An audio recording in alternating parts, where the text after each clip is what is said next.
अस्सलाम वालेकुम, मैं हूं यासिर नदीम अलवाजदी। सर्जिकल स्ट्राइक की 37वीं किस्त पेश खिदमत है। आज का सर्जिकल स्ट्राइक शो बहुत स्पेशल है। आज मेरे साथ हैं सोशल मीडिया सेलिब्रिटी और सोशल एक्टिविस्ट अरविंद सहरन साहब। अरविंद सहरन एक अरसे से सोशल इश्यूज पर बात करते आ रहे हैं। वो अपनी राय बड़ी मजबूती से रखते हैं। वो कभी उन इश्यूज पर बात करते हैं जो हिंदुओं के लिए सेंसिटिव हो सकते हैं, तो कभी उन मसाइल पर जो मुसलमानों के लिए हसास होते हैं। उनकी राय इस वजह से कभी कभी मुतनाज़े और कंट्रोवर्शियल भी बन जाती है, लेकिन वो किसी अपीजमेंट की फिक्र नहीं करते, खुलकर अपनी राय रखते हैं। कुछ दिन पहले अरविंद भाई ने मुझसे राब्ता किया और मुझसे लाइव शो में आने के लिए कहा। मैंने उनके सामने ये तजवीज रखी कि आप हमारे शो सर्जिकल स्ट्राइक में आएं और आप इस मरतबा इस शो को होस्ट करें। इसलिए आज का शो इस एतबार से मुख्तलिफ है कि अरविंद भाई मेजबान हैं और मैं मेहमान, लेकिन ये रोल उनको थोड़ी देर में मिलेगा। उससे पहले मैं उनका इस शो में इस्तकबाल करता हूं और उम्मीद करता हूं कि आज की ये गुफ्तगू डिबेट न होकर डायलॉग होगी और एक सेहतमंद गुफ्तगू होगी। अरविंद भाई, ओवर टू यू। बहुत बहुत शुक्रिया इस इज्जत अफजाई के लिए मुफ्ती साहब। हमारे तमाम जो देखने वाले हमारे जो नाजरीन हैं, मैं उन सब का इस्तकबाल करता हूं, खैर मकदम करता हूं और आपका तहे दिल से शुक्रिया अदा करता हूं कि आपने अपने प्रोग्राम सर्जिकल स्ट्राइक में मुझे आने की दावत दी। बहुत बहुत शुक्रिया जी। Thank you. तो क्योंकि आपने जो है सारा दारोमदार हम पर डाल दिया है मेजबान का, तो खैर अब मैं अपना जो काम है कोशिश करूंगा कि उसके साथ इंसाफ कर सकूं। बाकी अल्लाह बेहतर जानता है जी। मैं आपसे आज का प्रोग्राम शुरू करूं उससे पहले एक सवाल पूछना चाहूंगा कि कितना जरूरी होता है किसी इंसान के लिए हक सच की बात करना? देखिए, हक की बात करना, सच बात कहना, उसके लिए इतना ज्यादा जरूरी है कि कुरान में यह कहा गया है कि अगर कोशिश ये करो कि हक की बात के लिए अगर जान देनी पड़ जाए तो जान दे दो। और एक हदीस है नबी करीम सल्लल्लाहु अलैहि वसल्लम की कि सबसे बेहतर जिहाद वो है जो एक जालिम बादशाह के सामने कोई इंसान हक कोई करे और दुरुस्त बात करे, सच बात कहे।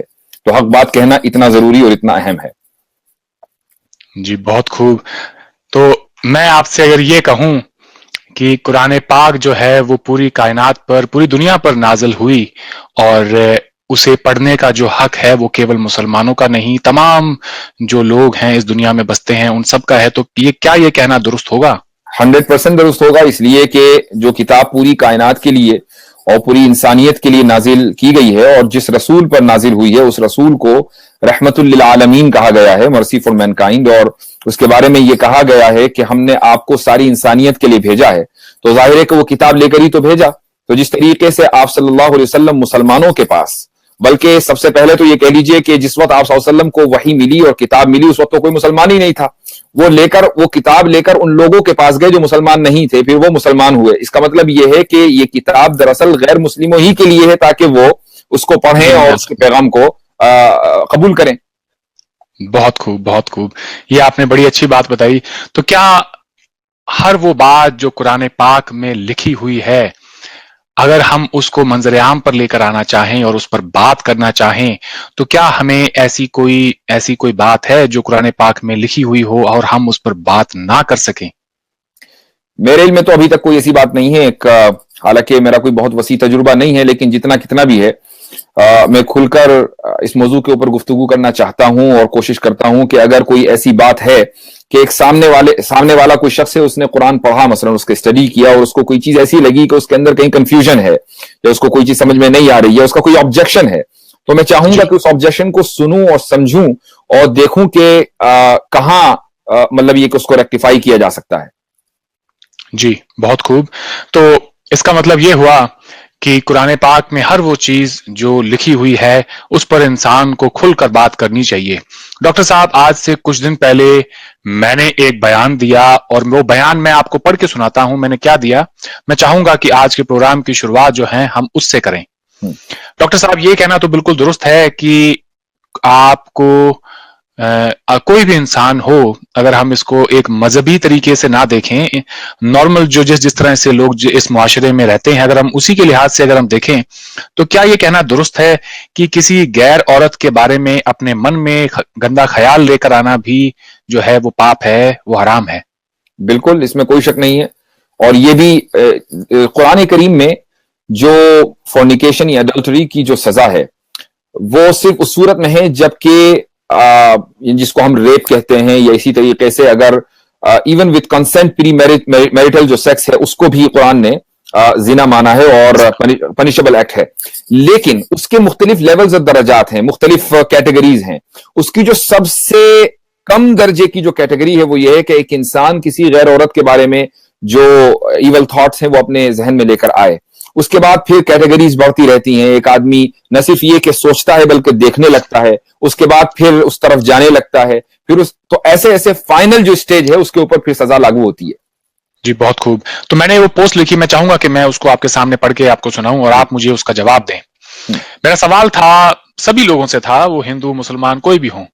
تو سوال میرا یہ تھا کہ سارے دن دھرم, سنسکرتی اور نیتکتا, اخلاق کی بات کریں, موریلٹی کی بات کرنے والے دوگلے لوگوں سے پوچھنا چاہوں گا کہ آپ کا ہست میتھن کرتے وقت یعنی ماسٹربیشن کرتے وقت کسی انجان عورت کی کلپنا کرنا, اس کا خواب لینا کہاں تک صحیح ہے؟ تو میرا یہ ماننا ہے کہ اگر آپ کا اس سے کوئی رشتہ نہیں ہے اور تو ایسی کوئی بھی عورت ہو, اس کے بارے میں من میں خیال لانا بھی پاپ ہے, وہ حرام ہے. میں نے بالکل درست فرمایا جناب؟ اس میں کوئی شک نہیں ہے. اس میں کوئی شک نہیں, ٹھیک ہے. تو یہ سوال پوچھنے پر لوگ دانتوں تلے انگلیاں دبا لیتے ہیں اور یہ کہتے ہیں کہ, اور ایک میرا بیان تھا جس میں نے یہ بھی کہا کہ ہندوستان کا جو آئین ہے, جو سمویدھان, کانسٹیٹیوشن جس کو ہم کہتے ہیں, وہ دو بالغ لوگوں کو اجازت دیتا ہے کہ وہ ایک لیو ان ریلیشن شپ میں جائے شادی سے پہلے, یا پھر آپس میں ان کے کوئی سمبند ہوں. اس بات کو قانون جو ہے اس کی اجازت نہیں, اس کی پوری اجازت دیتا ہے. میرا پرسنل اس پہ ٹیک یہ ہے کہ جی دھرم کے, نیتکتا کے, موریلٹی کے حساب سے دیکھیں تو یہ سراسر غلط ہے. میں بھی نہیں چاہوں گا یا آپ بھی نہیں چاہیں گے کہ ہماری فیملی میں اس طرح کے واقعات ہوں. ہم اپنے بزرگوں کی پگڑی کا, ان کی عزت کا خیال کرتے ہیں اور اپنے بچوں کو بھی یہی تعلیم دیں گے کہ آپ بیٹا ایسا نہ کریں یا بیٹی جان آپ ایسا نہ کریں. لیکن خدا نہ خواستہ اگر وہ ہماری بات کو بالکل اس کو درکنار کر کے اور اس طرح کے ایک رشتے میں جاتے ہیں, تو میرے خیال سے ان دونوں کا قتل عام کرنا, ان کو مار ڈالنا, یہ تو سراسر ہندوستان کا جو کانسٹیٹیوشن ہے, ہمارا سمویدھان ہے, اس کے بعد خلاف جاتی ہے. تو کیا یہ سوال پوچھنا آج کا جس طرح کا معاشرہ ہے ہمارا, جہاں پر عورت کی مرضی کے بغیر اس کے ساتھ زنا خوری ہو, تو ہم جو ہیں, جو ہو رہی ہے, ہم دیکھ رہے ہیں ہمارے ملک میں, تو آج کا میرا سوال یہ ہے کہ جب قانون اس کی اجازت دیتا ہے تو آپ جس طرح سے قانون کہتا ہے کہ آپ شراب پی سکتے ہیں اور اسلام میں جائز نہیں ہے کہ آپ شراب پیئیں, تو آپ اپنے بچوں کو کہیں کہ بیٹا شراب نہ پیئیں. لیکن اگر کوئی شراب پیتا ہے تو ہم اس کی جان تو نہیں لے لیتے. ٹھیک اسی طرح سے جب کوئی لیو ان ریلیشن شپ میں چلا جاتا ہے تو ہمارے ملک میں اکثر ہم نے دیکھا ہے کہ سو کالڈ جو آنر کلنگ ہوتی ہے وہ بہت زیادہ ہوتی ہے, یا کوئی اپنی مرضی سے شادی بھی کرنا چاہتا ہے. اس کے بارے میں آپ کا کیا کہنا ہے؟ دیکھیے, یہ سارے ایشوز جو ہیں وہ کچھ ایسے ایشوز ہیں کہ جن میں سوشل ریفارمز کی ضرورت ہے. مثال کے طور پر کوئی آدمی اپنی مرضی سے شادی کرنا چاہتا ہے یا کوئی لڑکی اپنی مرضی سے شادی کرنا چاہتی ہے, اور کچھ سو کالڈ فیملی ویلیوز ایسی ہوتی ہیں کہ نہیں آپ اپنی مرضی سے شادی نہیں کر سکتے جب تک کہ فلاں صاحب, فلاں چودھری صاحب یا فلاں دادا صاحب یا نانا صاحب جب تک کہ اس کی اجازت نہیں دیں گے, اور جب تک کہ پورا خاندان اس کے اوپر ایگری نہیں کرے گا, جب تک کہ یہ شادی ایگزسٹنس میں نہیں آ سکتی. تو ظاہر ہے کہ اس چیز کی نہ اسلام اجازت دیتا ہے اور نہ ہی جو ہمارے ملک کا لا ہے وہ اجازت دیتا ہے. لیکن اس سے پہلے جو آپ نے بات کی ہے, شاید لیونگ ریلیشن شپ کی آپ نے بات کی, تو لیونگ ریلیشن شپ لیگل یعنی according to Indian law legal ضرور ہے, لیکن جیسے آپ نے کہا کہ ہمارے اپنے کچھ اپنی ویلیوز بھی ہیں. ہم کسی آپ ہندو مثلا مذہب کو مانتے ہوں گے, میں اسلام کو مانتا ہوں, اور اس یعنی جو ہمارا لا آف دا لینڈ ہے وہ یہ نہیں کہتا کہ آپ ہر حال میں لیونگ ریلیشن شپ کریں. وہ یہ کہتا ہے کہ اگر کوئی کرے تو اس میں کوئی حرج نہیں ہے, یہ پنشبل ایکٹ نہیں ہے. تو ہم جب کسی سے یہ کہتے ہیں کہ لیو ان ریلیشن شپ اسلام میں حرام ہے, تو ہم اس کو یہ کہہ رہے ہیں, ہم اس کو سمجھا رہے ہیں کہ اسلام کے اعتبار سے اگر آپ یہ کام کریں گے تو یہ اللہ کی نظر میں ایک غلط کام ہوگا, آپ کو اس کے اوپر گناہ ملے گا. لیکن اس سے کسی کو یہ حق نہیں مل جاتا کہ اگر کوئی شخص کسی جرم میں, کسی گناہ میں ملوث ہے تو عام آدمی قانون اپنے ہاتھ میں لے اور اس کے اوپر سزا نافذ کر دے. اور میں سمجھتا ہوں کہ میرے علم میں کم سے کم ایسا کوئی انسیڈنٹ کہیں آیا نہیں کہ ایک مسلمان کوئی گناہ کر رہا ہے تو دوسرے مسلمان اس کے اوپر چڑھ دوڑے اور اس کو مار دیا. یعنی قانون کو اپنے ہاتھ میں لینا, جو لا آف دا لینڈ ہے اس کو اپنے ہاتھ میں لینا, یہ خود مذہب کے خلاف ہے. بہت خوب. تو اس کا مطلب ہم یہ مانیں کہ آپ اپنے بچوں کی اچھی تربیت کریں, ان کو بتائیں کہ بیٹا ایسا نہ کریں, لیکن کو کرنا چاہے تو یہ ان کی مرضی ہے, پھر ان کو ان کے حال پر چھوڑ دو. हाँ, मैंने जैसे कहा कि जाहिर है कि एक हद तक हम उनको समझा सकते हैं, हम उसको जस्टिफाई नहीं कर सकते, हम उनसे ये नहीं कह सकते कि आप बहुत अच्छा काम कर रहे हैं। जो चीज गलत है उसको गलत कहा जाएगा, जैसा कि हमने इस शो के शुरू में कहा कि हक बात को कहा जाएगा, हक बात को छुपाया नहीं जाएगा, और जब तक कि वो हमें ये लगे कि ये बात मुअस्सिर हो सकती है, हम उस वक्त तक कि वो हक बात कहेंगे। लेकिन जब हमें ये लगे कि हमारी कहने का कोई असर नहीं है बल्कि इस बुराई में इजाफा हो सकता है, तो ठीक है, वो अपनी राह लें, हम अपनी राह लें। जी, बहुत खूब। चलें इससे आगे बढ़ते हैं, और अगला जो मेरा आपसे सवाल है वो ये कि जब मैं ये कहता हूं हिंदुस्तान, उससे पहले मैं आपसे पूछना चाहता हूं, क्या कुरान पाक में सेक्सुअलिटी का जिक्र है? नहीं, सेक्सुअलिटी एक बहुत ही ब्रॉड टर्म है, आप उसको स्पेसिफिक करें कि क्या इस चीज का जिक्र आया है, या ठीक है, उसको थोड़ा सा एक मर्द और औरत का, एक मर्द और, अगर मैं अपनी मैंने जितना कुरान पाक को पढ़ा, माफ करें मैंने सिर्फ अंग्रेजी और हिंदी जबान में पढ़ा है, अरबी जबान मुझे पढ़नी नहीं आती, तो मैंने सब कुछ पढ़ने के बाद में मुझे ये समझ में आया कि शायद ये वो वाहिद किताब है जो इंसान को ये बताती है कि तुमने अपनी जिंदगी को किस तरह से बसर करना है, तुमने सड़क पर कैसे चलना है, पड़ोसियों के साथ कैसे तुमने रहना है, तुमने बीवी को क्या हक देने हैं, बच्चों के साथ किस तरह से रहना है, वो तमाम बातें जो इंसान सोच सकता है कि अपनी जिंदगी में कि मैंने डे टू डे लाइफ को कैसे जीना है, तो कुरान पाक वो वाहिद किताब है जो हमें इसकी जानकारी देती है। क्या ये कहना दुरुस्त है?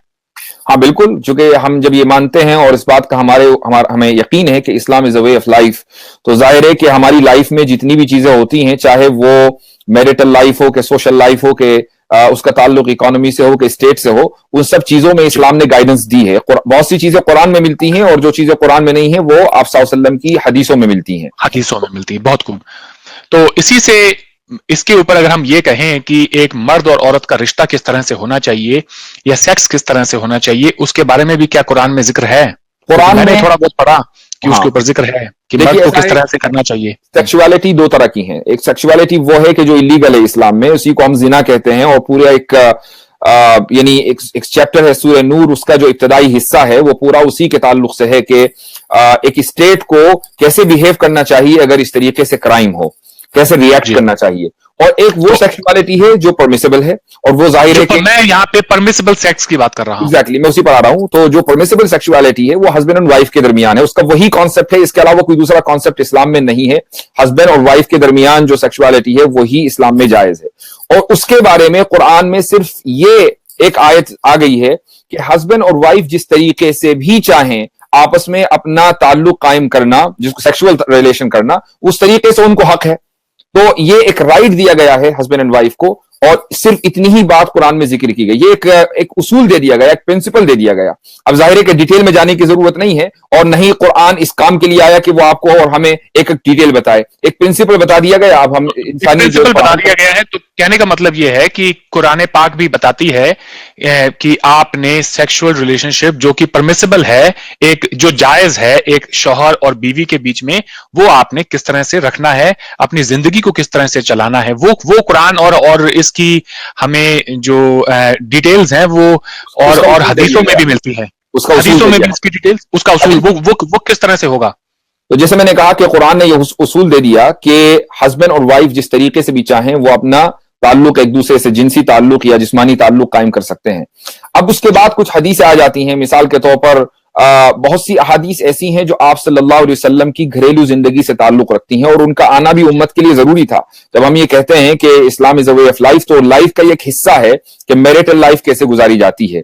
तो मिसाल के तौर पर ऐसी बहुत सी हदीसें हैं कि जिसमें आप सल्लल्लाहु अलैहि वसल्लम ने इंटरकोर्स से उस वक्त मना किया है कि जिस वक्त औरत अपनी मंथली साइकिल में हो। तो ये उसकी एक डिटेल आ गई कि जिस वक्त वो मंथली साइकिल में उससे उस वक्त इंटरकोर्स न किया जाए। इसका मतलब ये है कि जिस वक्त वो मंथली साइकिल में नहीं है उस वक्त उससे इंटरकोर्स किया जा सकता है। तो ये उसकी डिटेल है। इस तरह के बहुत से अहकाम हदीसों में मिलते हैं। जी, तो बहुत खूब। तो पॉइंट मेरा ये है कहने का, माफ करें मैंने जरा घुमा फिरा के बड़ी लंबी चौड़ी बात कर दी।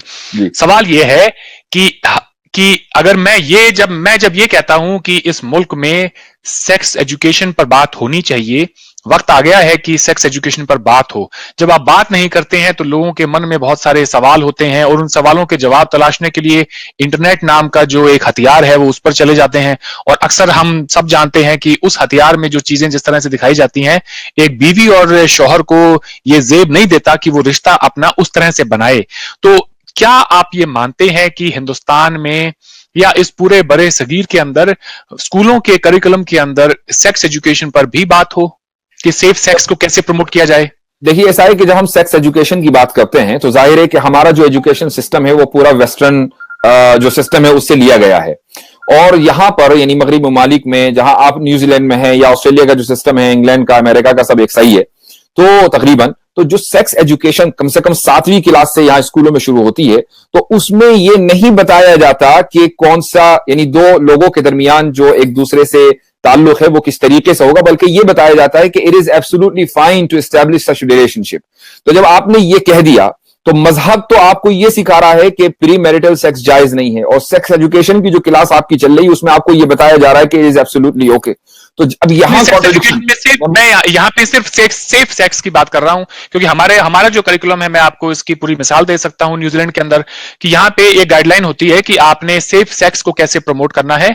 इस शादीशुदा जिंदगी या फिर जो शादी जो वो जिंदगी जो शादीशुदा नहीं है उसके ऊपर वो बात नहीं करते, वो सिर्फ सेफ सेक्स की बात कर रहे हैं। हम उस पर जाएंगे भी नहीं कि शादी के अंदर क्या होना चाहिए या बगैर शादी के क्या होना चाहिए।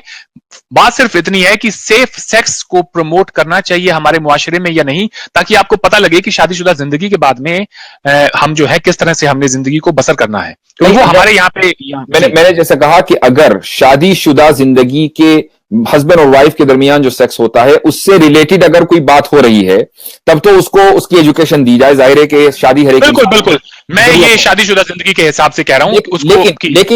लेकिन जो सेक्स एजुकेशन की जो क्लासेस होती हैं उसमें उसका कोई ताल्लुक होता ही नहीं है।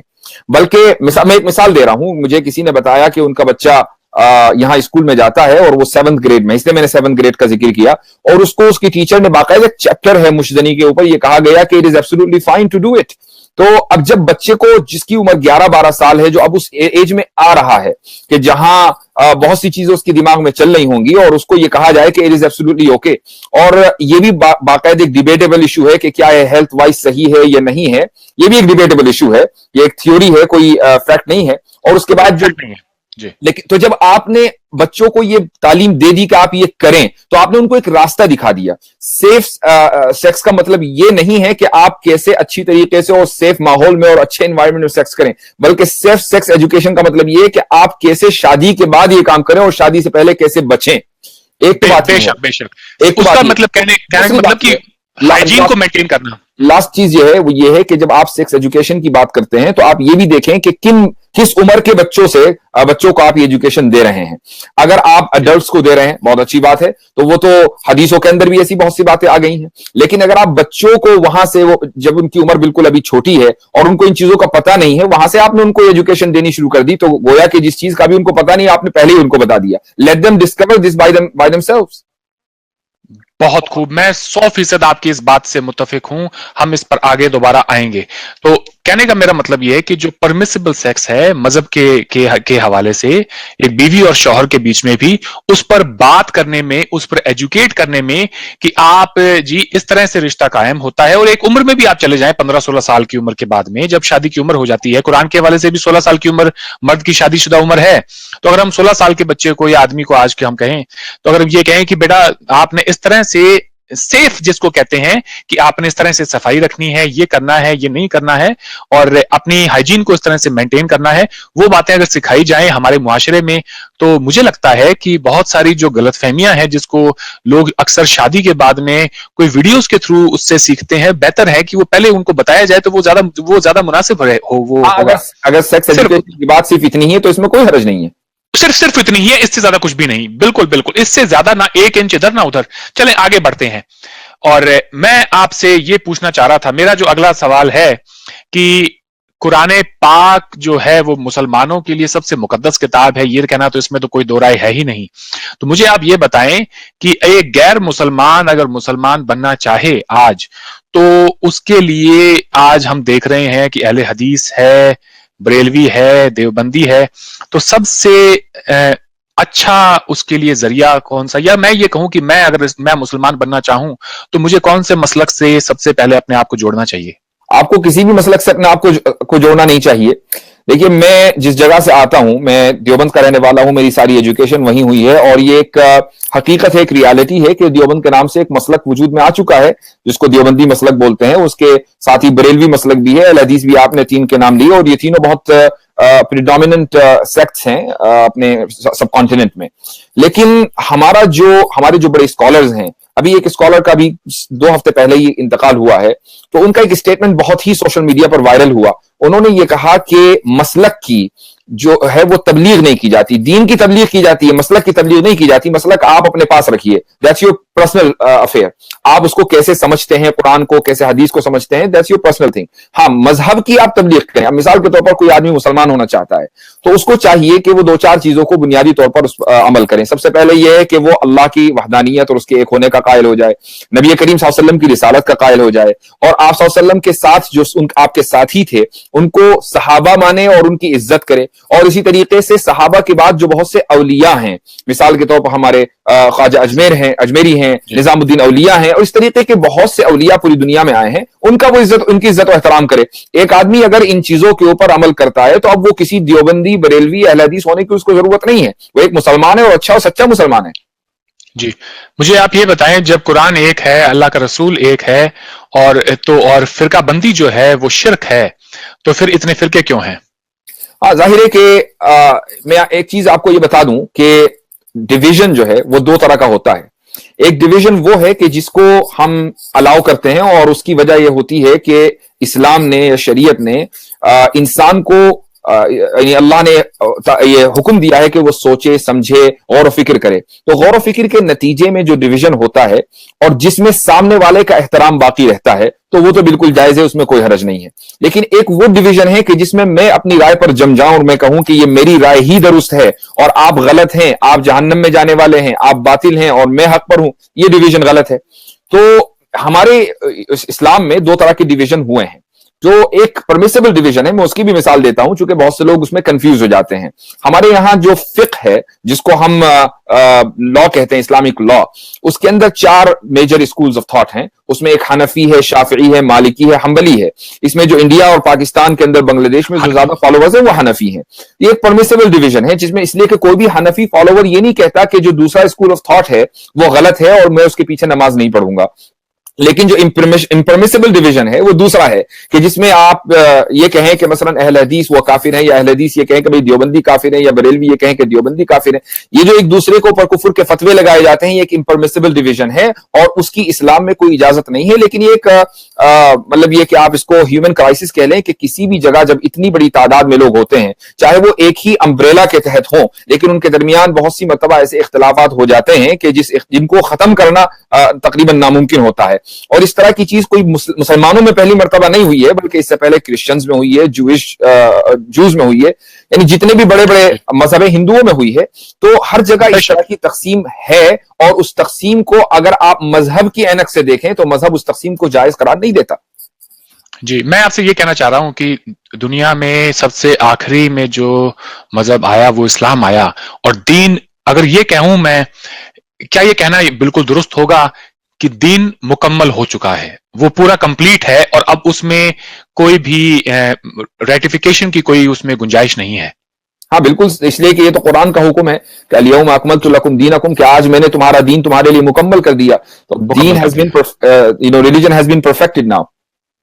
तो क्या आपको ये नहीं लगता कि तमाम ये जो फिरके हैं, इनके ये सब बैठ के आपस में और अपने इख्तलाफात को दूर करें, और इन फिरकों, ये जो फिरके बंदी हो रही हैं, इनके बजाय हम जो हैं इनको खत्म करके हम एक हों। लेकिन हम देख रहे हैं कि ये बढ़ते चले जा रहे हैं, तो इसको हम कैसे ठीक करें? पहले तो मैं बता दूं कि ये जो फिरका बंदी होती है वो इसलिए नहीं होती है कि दीन को कोई फिरका ये समझता है कि ये इनकम्प्लीट है और मुझे इसको कंप्लीट करना है। بلکہ فرقہ بندی اس لیے ہوتی ہے کہ وہ دین کی کیا انٹرپریٹیشن کر رہا ہے، اور اس کے نزدیک وہ انٹرپریٹیشن ہی صحیح ہوتی ہے اور دوسرے کی جو انٹرپریٹیشن ہے وہ غلط ہوتی ہے. یہاں اختلاف اصل میں ہوتا ہے. اور جب یہ مزاج اور نیچر بن جائے کہ میری رائے ہی صحیح ہے اور دوسرے کی غلط ہے، تو ظاہر ہے کہ آپ ان کو 100 مرتبہ بٹھا لیں، 1000 مرتبہ بٹھا لیں، وہ اس پر کبھی بھی ایگری نہیں کریں گے. تو اس لیے میرا اور مجھ جیسے بہت سے لوگوں کا یہ ماننا ہے، اور بڑے بڑے کا، ہماری تو کوئی اوقات نہیں ہے، لیکن بڑے بڑے لوگوں کا یہ ماننا ہے کہ بھئی آپ اپنے مسلک کے اوپر اگر عمل کرنا چاہتے ہیں، موسٹ ویلکم، آپ اپنے مسلک پر عمل کیجئے، لیکن دوسرے کو چھیڑنے اور اس سے لڑنے اور اس کو کافر قرار دینے اور اس کو برا سمجھنے کی قطعاً کوئی ضرورت نہیں ہے. اگر اس طریقے سے بھی لوگ کو ایگزسٹ کریں تو اس میں کوئی حرج نہیں ہے. ایک مسجد کے باہر یہ لکھا گیا تھا کہ یہاں پر دیوبندیوں کا آنا منع ہے. اس طرح کی باتیں لکھنا اپنی مسجد کے باہر، کیا یہ سراسر غلط نہیں؟ بالکل غلط ہے. اور مجھے یہ کہتے ہوئے بڑا افسوس ہوتا ہے کہ اپنے ہندوستان پاکستان میں ایسی بہت سی مساجد ہیں، یعنی وہ مسجدیں کہ جس کو ہم یہ کہتے ہیں کہ یہ اللہ کا گھر ہے، اور جہاں پر وہ شخص بھی آ سکتا ہے جو اللہ کو نہیں مانتا، اور جو اللہ کو مانتا ہے اس کے اوپر آپ نے دروازے بند کر دیے. تو یہ بالکل اس کی شریعت میں اور اسلام میں کوئی گنجائش نہیں ہے، اور یہ بہت ہی افسوس کی بات ہے. لیکن میں آپ کو ایک چیز اور بتا دوں کہ اس طرح کا جو مزاج ہے ہمارے بہت سے مسلمانوں میں ہندوستان پاکستان کے اندر، یہ اس مزاج اس لیے ڈیولپ نہیں ہوا کہ شریعت میں اس کا کہیں حکم ہے یا اسلام میں اس کا کہیں حکم ہے، کہیں فقہ میں یہ بات لکھی ہوئی ہے، بلکہ یہ ایک سمجھ لیجیے کہ علاقائی نیچر ہے، علاقائی مزاج ہے. ہماری جو قوم ہے، چاہے وہ ہندو ہو، مسلمان ہو، سکھ ہو، ہم تھوڑا جذباتی واقع ہوئے ہیں، بہت جذباتی ہیں، جلدی ٹینشن میں آ جاتے ہیں، بہت جلدی سینسیٹیو چیزوں کے اوپر آگ بگولا ہو جاتے ہیں. تو یہ اصل میں وہ مزاج ہے. ورنہ کیا ڈویژن صرف بر صغیر میں ہوا ہے؟ کیا ڈویژن سیریا میں نہیں ہوا، عراق میں نہیں ہوا، اور ایجپٹ میں نہیں ہوا؟ وہاں تو کسی مسجد کے باہر یہ لکھا ہوا نہیں ہوتا. امریکہ کے اندر ساری کمیونٹیز، چاہے وہ بریلوی ہوں کہ دیوبندی ہوں، سب ایک ساتھ رہتے ہیں، ایک ہی مسجد میں نماز پڑھتے ہیں، ایک ہی امام کے پیچھے نماز پڑھتے ہیں، کہیں نہیں لکھا ہوا ہوتا. تو یہ اصل میں ہماری جذباتیت ہے. تو آخر کمی کہاں ہے اور اسے دور کیسے کیا جائے؟ کمی ہمارے اپنے اندر ہے، اور اس کو دور بھی ہم ہی کریں گے. اور ہمیں کم سے کم مسلمانوں کو، ایک عام انسان کو یہ اویئرنیس ہونی چاہیے کہ اگر مسجد سے نفرت کا پیغام دیا جا رہا ہے تو یہ مسجد کے مقصد کے خلاف ہے. مسجد کبھی بھی نفرت کا مرکز اور نفرت کا ممبر نہیں بننی چاہیے. میرا یہ ماننا ہے کہ جو جمعے کے دن خطبہ ہوتا ہے، وہ خطبہ اگر اسٹیٹ کی طرف سے ہو، تمام جو مسجدیں ہیں ان کے اندر، اس میں تو ہماری کافی حد تک جو ہماری جو مشکلات ہے وہ دور ہو جائیں گی. کیونکہ یہ وہ ادارہ ہے جسے مجھے لگتا ہے واپس اسٹیٹ کے پاس چلے جانا چاہیے، نہیں تو ہم یوں ہی آپس میں بٹے ہوئے رہیں گے. یہ ایک رائے ہو سکتی ہے، اور اس کے اپنے پروز اینڈ کونز ہیں. کچھ چیزیں اس میں اچھی بھی ہو سکتی ہیں. مثال کے طور پر اس کا ایک اچھا پہلو یہ ہے کہ اس میں آپ اختلاف سے بچ جائیں گے. جب ایک خطبہ اور ایک اسٹیٹ کی طرف سے اس کو ڈکٹیٹ کیا جائے گا تو اس میں ایسی کوئی بات نہیں ہوگی کہ جس سے لوگوں کی کو ایکسپلوئٹ کیا جا سکے. یہ اس کا ایک پازیٹو پہلو ہے. جو اس کا نیگیٹو پہلو ہے وہ یہ ہے کہ جو فریڈم آف ایکسپریشن ایک عام انسان کو حاصل ہے، آپ نے وہ ایکسپریشن کا جو فریڈم ہے وہ اس سے لے لیا ہے. اس لیے بہتر اور جو ماڈریٹ راستہ ہے، جو درمیانی راستہ ہے، وہ یہ ہے کہ آپ ایسے لوگوں کو خطبہ دینے کے لیے اپوائنٹ کریں کہ جو ویژنری ہوں، جو کم سے کم اس بات کو سمجھتے ہوں کہ اسلام کا اصل پیغام کیا ہے، اور جو اس بات کو سمجھتے ہوں کہ مجھے اختلاف نہیں کرنا ہے بلکہ اتحاد کی دعوت دینی ہے. تو اگر ایسے لوگوں کے ہاتھ میں خطبہ آئے گا اور ان کی زبان سے یہ بات نکلے گی تو وہ اثر بھی رکھے گی. تو اس طریقے سے آپ کا فریڈم آف ایکسپریشن بھی مینٹین ہو جاتا ہے اور اختلافات سے بھی آپ بچ جاتے ہیں. جی، اس میں یہ پرابلم آ جاتی ہے کہ پھر کہ چلیں آپ کا جس مسلک سے تعلق ہو یا آپ کا جو انٹرپریٹیشن ہو اسلام کا، پھر انہیں اس مسلک کے لوگوں کو لگتا ہے کہ ہمارے جو بڑے ہیں وہ جو خطبے میں کہہ رہے ہیں وہی صحیح ہے. جب ہم سارے یہاں پہ عموماً زیادہ تر جو لوگ ہیں حنفی ہیں، جیسے ٹرکی کے اندر بھی ہیں، تو وہاں پر جو خطبہ ہے وہ اسٹیٹ کی طرف سے ہوتا ہے. تو میری نظر میں تو یہ بالکل جائز ہے، خاص طور پر آج کے، ہو سکتا ہے اس کو ریوائیو کیا جا سکتا ہے آج سے کچھ سالوں بعد، 20-50 سالوں بعد میں، لیکن آج کے حالات کو دیکھتے ہوئے کیا آپ کو یہ بات نہیں لگتی کہ آج وقت کی ضرورت ہے ہمیں ایک ہونے کی؟ اور ایسے میں میں نے اسی کو کہا کہ ایک ماڈل وہ ہے جس کا آپ حوالہ دے رہے ہیں ٹرکی کا، یا اسی طریقے سے سعودیہ میں، جتنا بھی مڈل ایسٹ ہے سب میں اسٹیٹ اسپانسرڈ خطبہ ہوتا ہے. لیکن مثال ہم جو ویسٹرن کنٹریز میں جو مسلمان رہتے ہیں، مثلا میں نے آج اس وقت فرائیڈے نائٹ ہے، اور میں نے جو خطبہ دیا آج، جو میری اسپیچ تھی، تو اس میں مجھے معلوم ہے، سامنے مجھے دکھ رہا ہے کہ اس میں کچھ بریلوی حضرات بھی بیٹھے ہوئے ہیں، ان کو کوئی پرابلم نہیں ہے، اور میں نے کوئی ایسی بات نہیں کی کہ جس سے وہ پرووک ہوں، جس سے میں اپنے مذہب کی تبلیغ کروں. تو اگر میں مائنڈفل ہو جاؤں، کم سے کم میں یہ سوچوں کہ نہیں، میں یہاں مسلک کی تبلیغ کرنے کے لیے نہیں بلکہ میں دین کی بات کرنے کے لیے آیا ہوں، میں قرآن اور سنت کی بات کرنے کے لیے آیا ہوں، تو اب اس میں کوئی इसमें इख्तलाफ वाली बात नहीं होगी, तो जाहिर है कि जो आपका सोल्यूशन है ये टर्की में या सऊदीया में, दुबई में तो चल सकता है, लेकिन वहां नहीं चल सकता कि जहां स्टेट खुद मुसलमान नहीं है। चलें, इसी से जुड़ी एक बात बताता हूं आपको। आज से 3-4 साल पहले एक इस्लामिक कॉन्फ्रेंस हुई हमारे यहाँ पे, मैं उसमें गया हुआ था और वहां पर इवॉन रिडली जो सिस्टर हैं वो आई हुई थी। आप जानते होंगे एक ब्रिटिश नेशनल है, गोरी थी, तालिबान के उसमें वो गई थी अफगान वॉर को कैप्चर करने के लिए। वहां पे तालिबान ने बड़ा अच्छा सलूक किया और वो इस्लाम में तब्दील हो गई, वो शी कन्वर्टेड टू इस्लाम। तो वो अपने लेक्चर में बात हो रही थी। वहां पे क्या था, अभी उस खुतबे में सारे लोग आए हुए थे और जो अरब मुसलमान है उन्होंने एक बीच में पर्दा लगाया था बड़ा, और ये कहा गया कि औरतें इस तरफ बैठेंगी, मर्द हजरात उस तरफ बैठेंगे। और लेकिन जो सब कॉन्टिनेंट के हमारे मुसलमान थे उन्होंने कहा बंद करो, ये एक खुतबा है, यहाँ पे सारे लोग बैठे हैं, यहाँ पे कोई मजहब से जुड़ी हुई बात नहीं हो रही, आप इसको ये हटाएं, इस तरह का डिवीजन अच्छा नहीं है, और औरत और मर्द को बराबरी के हुकूक हैं। बात एंड में इस पर आ गई कि ओनर कौन है इसका, और अगर आप मेरी बात नहीं मानते हैं तो मैं पुलिस को बुलाता हूं। तब जाके वो ओनर जो था वो ही happen to be a person from Bangladesh, तो मजबूरन उनकी बात माननी पड़ी और वो पर्दा हटा दिया गया। मैंने खड़े होकर बाद में जब सवाल जवाब का सिलसिला शुरू हुआ, मैंने खड़े होकर एक सवाल पूछा। मैंने कहा कि आप सब फर्स्ट वर्ल्ड कंट्री में रहते हैं? तो जवाब था जी बिल्कुल। आप सब पढ़े लिखे हैं? बिल्कुल। एक ही तालीम आपकी हुई है, अंग्रेजी जबान सभी बोल लेते हैं तकरीबन यहाँ पे? जी बिल्कुल। तो फिर जब आपके इस्लाम के अंदर इतना बड़ा, आपका जो इंटरप्रिटेशन है इस्लाम का, उसमें इतना बड़ा फर्क है, जरा अंदाजा कीजिए कि सेकंड और थर्ड वर्ल्ड कंट्रीज के अंदर ये इस इंटरप्रिटेशन में कितना बड़ा फर्क होगा। जी, तो कहना मैं ये चाहता हूं, हिंदुस्तान जैसा मुल्क जहां पर स्टेट मुसलमान नहीं है, लेकिन अगर तमाम जो लोग हैं वो आपस में ये राय कर लें सारे लोग कि ठीक है हमारे बीच में इख्तलाफात हो सकते हैं, लेकिन हम चाहें तो क्यों ना हम इस बात पर अग्री करें, ना तेरी ना मेरी, कोई बीच का रास्ता निकाल के, यही तो अक्लमंद। इस बारे में कुरान भी कहती है कि आप जो हैं, माफ करें मुझे आयत का नाम नहीं पता, कि आप में एक ऐसा वक्त भी आएगा कि जब आप सबको आपस में बैठ के सलाह मशवरे से आगे बढ़ना होगा। देखिए, आपने जो बात कही है कि कुछ लोग आपस में बैठकर हल निकालें, ये बजाहिर कहने को तो बहुत अच्छी है और मैं उससे 100% नहीं 1000% एग्री करता हूं कि अगर कोई ऐसा वक्त आ जाए कि जिसमें सब लोग बैठकर कोई हल निकाल लें तो इससे अच्छी क्या बात होगी। लेकिन चूंकि अभी तक ऐसा हुआ नहीं है, प्रैक्टिकल नहीं है, इसलिए मैं उसके ऊपर इसरार नहीं कर रहा हूं। अगर ऐसा हो जाए तो बहुत अच्छा है, लेकिन ऐसा होता नहीं है, दोनों में फर्क है। लेकिन उसके एक मिसाल, एक रिसेंट में एग्जाम्पल दूंगा। एक हमारे मुल्क में मसला चला गुज़िश्ता 2 साल से ट्रिपल तलाक का, जो मैं समझता हूं कि ऐसा लग रहा था न्यूज चैनल देखकर कि बस हिंदुस्तान का सबसे बड़ा मसला ट्रिपल तलाक है। तो बहरहाल वो रोजाना न्यूज डिबेट्स आती थी, तो उसमें हमारे यहाँ जो 3 मेजर सेक्ट्स हैं, आप उसको देवबंदी, बरेलवी, ये दोनों ट्रिपल तलाक में जो भी पोजीशन है, मैं उसकी तफसील में नहीं जा रहा हूं कि वो सही है या गलत है, वो बहुत डिबेट उसके ऊपर हो चुकी है, लेकिन उन दोनों की पोजीशन इस मसले में एक है। और जो अहले हदीस जो स्कूल है उनकी जो पोजीशन है वो अलग है।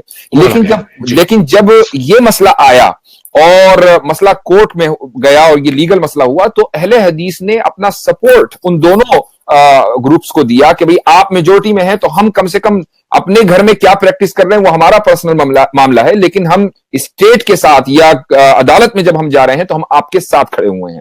तो अगर इस तरीके की कोई बात होती है तो ये एक खुशाइन पहलू है। चलें, आपने ट्रिपल तलाक पे बात शुरू करी, इसी से जुड़ी हुई मैं आपसे एक अगला सवाल करूंगा और हम चाहेंगे छोटे छोटे हमारे सवाल जवाब हों, और मैं आपको जाने नहीं दूंगा आज। थोड़ा सा अगर 1.5 घंटा लग जाता है तो मैं जाने नहीं दूंगा आपको, जरूर। तो जी, तो सवाल ये है जनाब कि अगर आप कुरान पाक की रोशनी में देखें तो तलाक जो है, ट्रिपल तलाक, उसका कहीं पे कोई तसव्वुर नहीं है। मेरी नजर में जो मैंने समझा है वो मैं आपको बता देता हूं, and then please correct me if I am wrong. मेरी नजर में यह है कि कुरान कहती है कि एक इंसान एक रिश्ते के अंदर जिंदगी में 3 मर्तबा तलाक ले सकता है। वो एक बार जब तलाक लेता है तो उसमें 3 बार तलाक कहने की जरूरत नहीं है, तलाक तलाक तलाक, वो आपने एक ही बार कहना है, वो तलाक हो गया है। और फिर जो इद्दत का जो पीरियड होगा, जब वो कंप्लीट हो जाए तो उसके बाद में आपका तलाक मुकम्मल हो जाता है। उसके बाद में आपको जब 1-2 साल बाद कभी आपको लगे कि नहीं यार मैंने गलती करी और मैं उस रिश्ते में वापस जाना चाहूंगा, तो वो उस रिश्ते में वापस जाने के लिए जो हलाला का कॉन्सेप्ट है उसके थ्रू जाए और आपकी शादी दोबारा हो जाती है। फिर आपको लगे दूसरी बार कि जी फिर आपको लगे कि नहीं यार हम नहीं साथ में रह सकते हैं, तो फिर आप दूसरी दफा भी उसी प्रोसेस के थ्रू होके और वही इद्दत का जो समय है उसके थ्रू होके और आप फिर दोबारा तलाक ले सकते हैं। तो बात यह है कि एक रिश्ते के अंदर एक इंसान और एक औरत, एक मर्द और एक औरत जो हैं, वो अपनी जिंदगी में 3 तलाक इस बार ले सकते हैं। तीसरी बार के बाद उसमें रिकंसिलिएशन की कोई गुंजाइश नहीं होगी।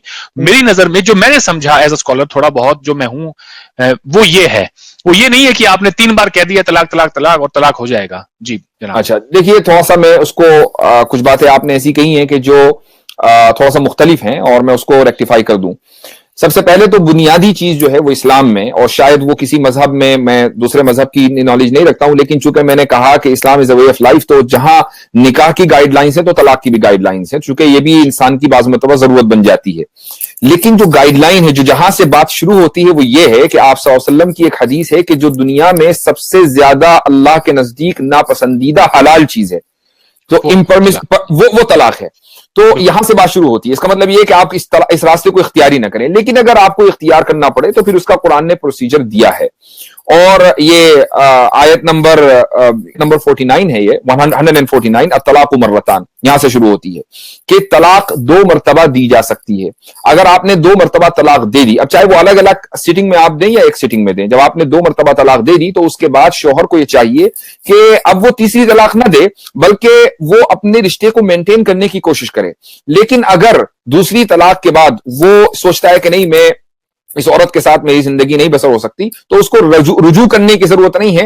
वो अपनी इद्दत पूरी करेगी और उसके बाद ये रिश्ता परमानेंटली खत्म हो जाएगा। लेकिन अगर उसने रुजू कर लिया तो उसी आयत में आगे चलकर अल्लाह सुब्हानहू व तआला फरमाते हैं फ़इन तल्लक़हा, अब अगर उसने तीसरी तलाक दे दी तो अब वो फिर कभी भी रुजू नहीं कर पाएगा और ये औरत जो है वो परमानेंटली हराम हो जाती है। ये उसका एक प्रोसीजर है। अब आप आ जाते हैं 3 तलाक के ऊपर, जो एक सिटिंग में है, तो उसके ऊपर बात मैंने जो बात बताई थी वो बिल्कुल यही बात थी कि आप 3 बार से ज्यादा तलाक नहीं दे सकते। फिर तीसरी बार अगर आपने तलाक दे दिया तो आपका फिर रुजू नहीं हो सकता। अब रुजू नहीं हो सकता। अच्छा, आपने एक चीज और कही, और जिसको पब्लिक तक जाना बहुत जरूरी है, और मैं अक्सर इस चीज को अपनी वीडियोस के अंदर भी कह चुका हूं, लेकिन अच्छा है कि आप चूंकि माशाल्लाह आज हमारे होस्ट शो में हैं, तो आपके जरिए ये वीडियो बहुत आगे तक जाएगी, मुझे मालूम है। तो जो हलाला जो है, वो उसका जो कॉन्सेप्ट या तसव्वुर इस्लाम में है, वो इस तरीके से है कि हलाला जो है वो एक प्रोसीजर नहीं है, बल्कि एक रिजल्ट का नाम है। दोनों के दरमियान बड़ा फर्क है। कुछ लोग उसको एक प्रोसीजर समझते हैं कि भाई मैंने, एक आदमी ने अपनी बीवी को 3 तलाक दे दी, अब उसको वापस लेना, उसने कहा हलाला करवा लो। ये जो हलाला करवा लेना या करा लेना है, इसको आप सल्लल्लाहु अलैहि वसल्लम ने इस पर लानत भेजी है। आप इसको एज ए प्रोसीजर कभी भी इख्तियार नहीं कर सकते। हाँ, एक रिजल्ट है। मिसाल के तौर पर यह है कि एक आदमी ने अपनी बीवी को 3 तलाक दे दी।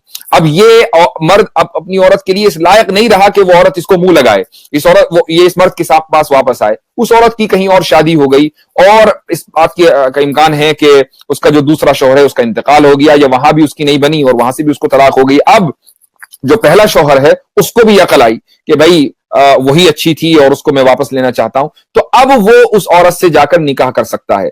तो ये एक रिजल्ट का नाम है, ना कि प्रोसेस का नाम। तो पहली बात इसको मैं क्लियर कर लूं। अब आइए, एक सिटिंग के अंदर 3 तलाक, तो मैंने पहले ही कहा कि इसको मौजू के ऊपर इतनी बहस हो चुकी है, मुझे नहीं मालूम कि आपके यानी प्लेटफॉर्म के ऊपर भी इस मौजू पर गुफ्तगू हुई है या नहीं, लेकिन इस चीज का जो तसव्वुर है वो हदीसों में मिलता है।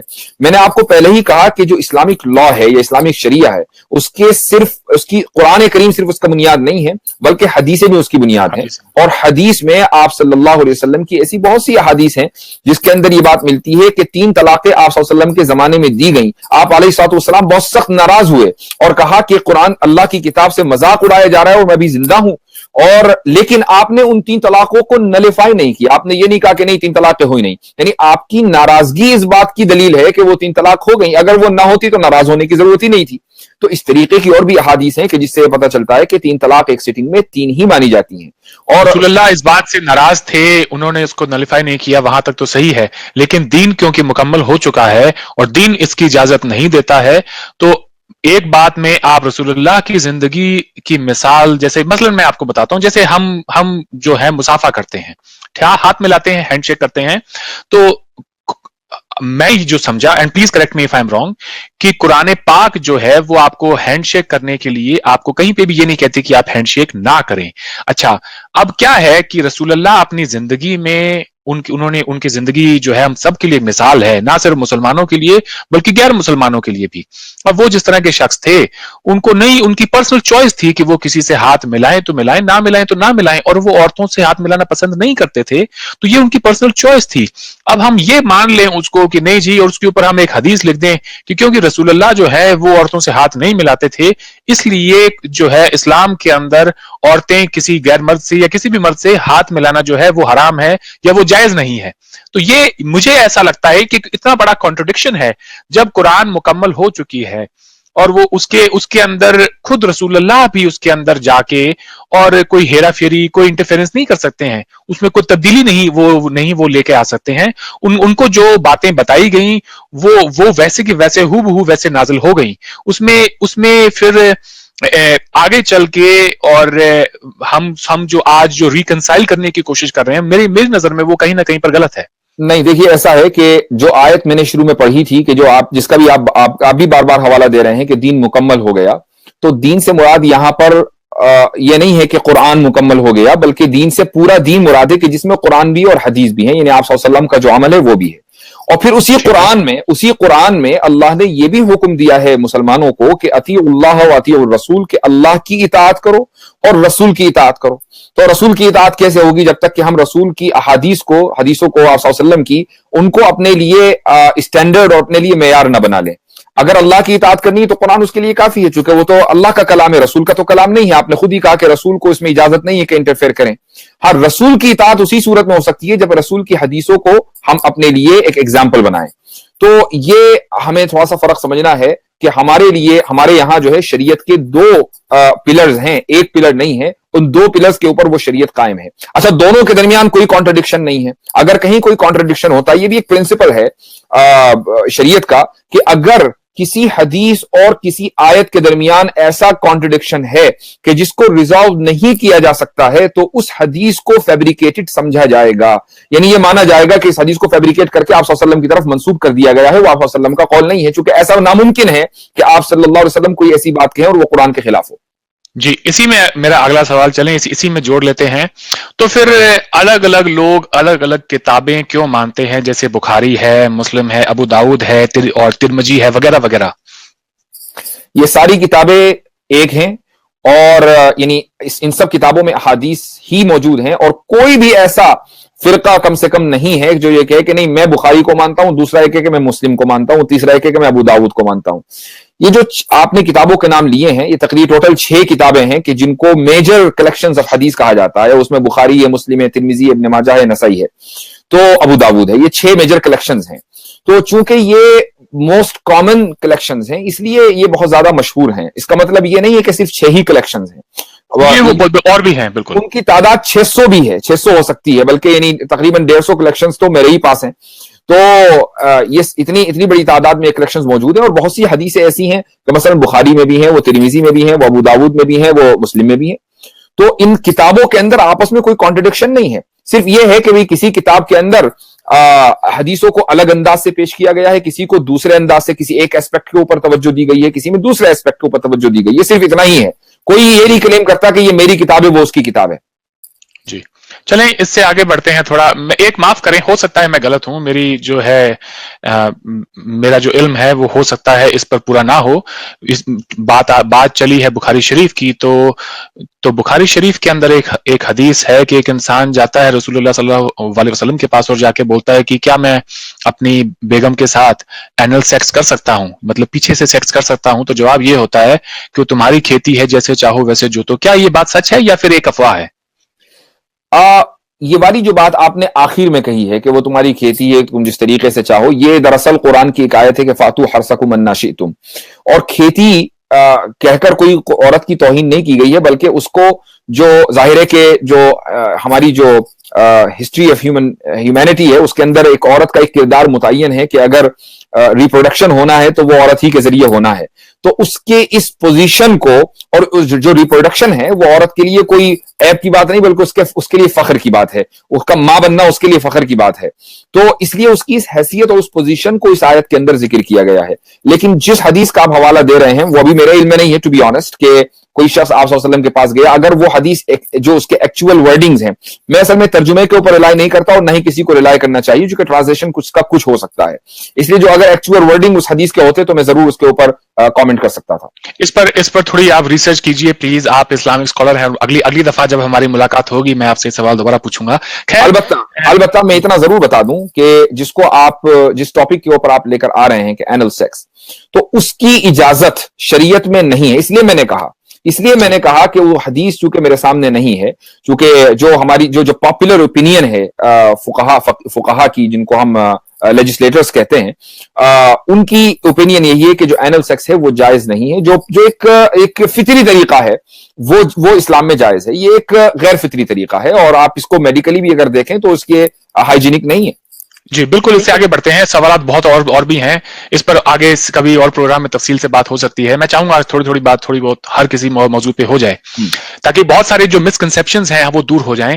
تو ایک میں آپ کو چھوٹا سا ایک ایگزامپل دینا چاہوں گا. ہم 3 طلاق کی اور ویسے ہم نکاح حلالہ کی بات کر رہے تھے, تو ایک انسان تھے, ان کو اپنی جو پھپھو کی بیٹی ہے ان سے محبت تھی بچپن سے ہی, دونوں آپس میں ایک دوسرے کو پسند کرتے تھے, اور دیکھتے دیکھتے جوان ہو گئے, گھر والوں نے شادی کر دی, دونوں شادی میں بے حد خوش تھے, شادی کو 2 سال بیت گئے, بڑا ہی خوبصورت جوڑا تھا. ایک دوسرے کو لوگ ان کو دیکھ کے کافی جلتے تھے کہ بھائی اتنی خوبصورت بیوی ہے, اور جو ان کے شوہر ہیں وہ بھی ماشاءاللہ لمبے چوڑے قد کاٹھی کے پورے لمبے چوڑے پٹھان ہیں.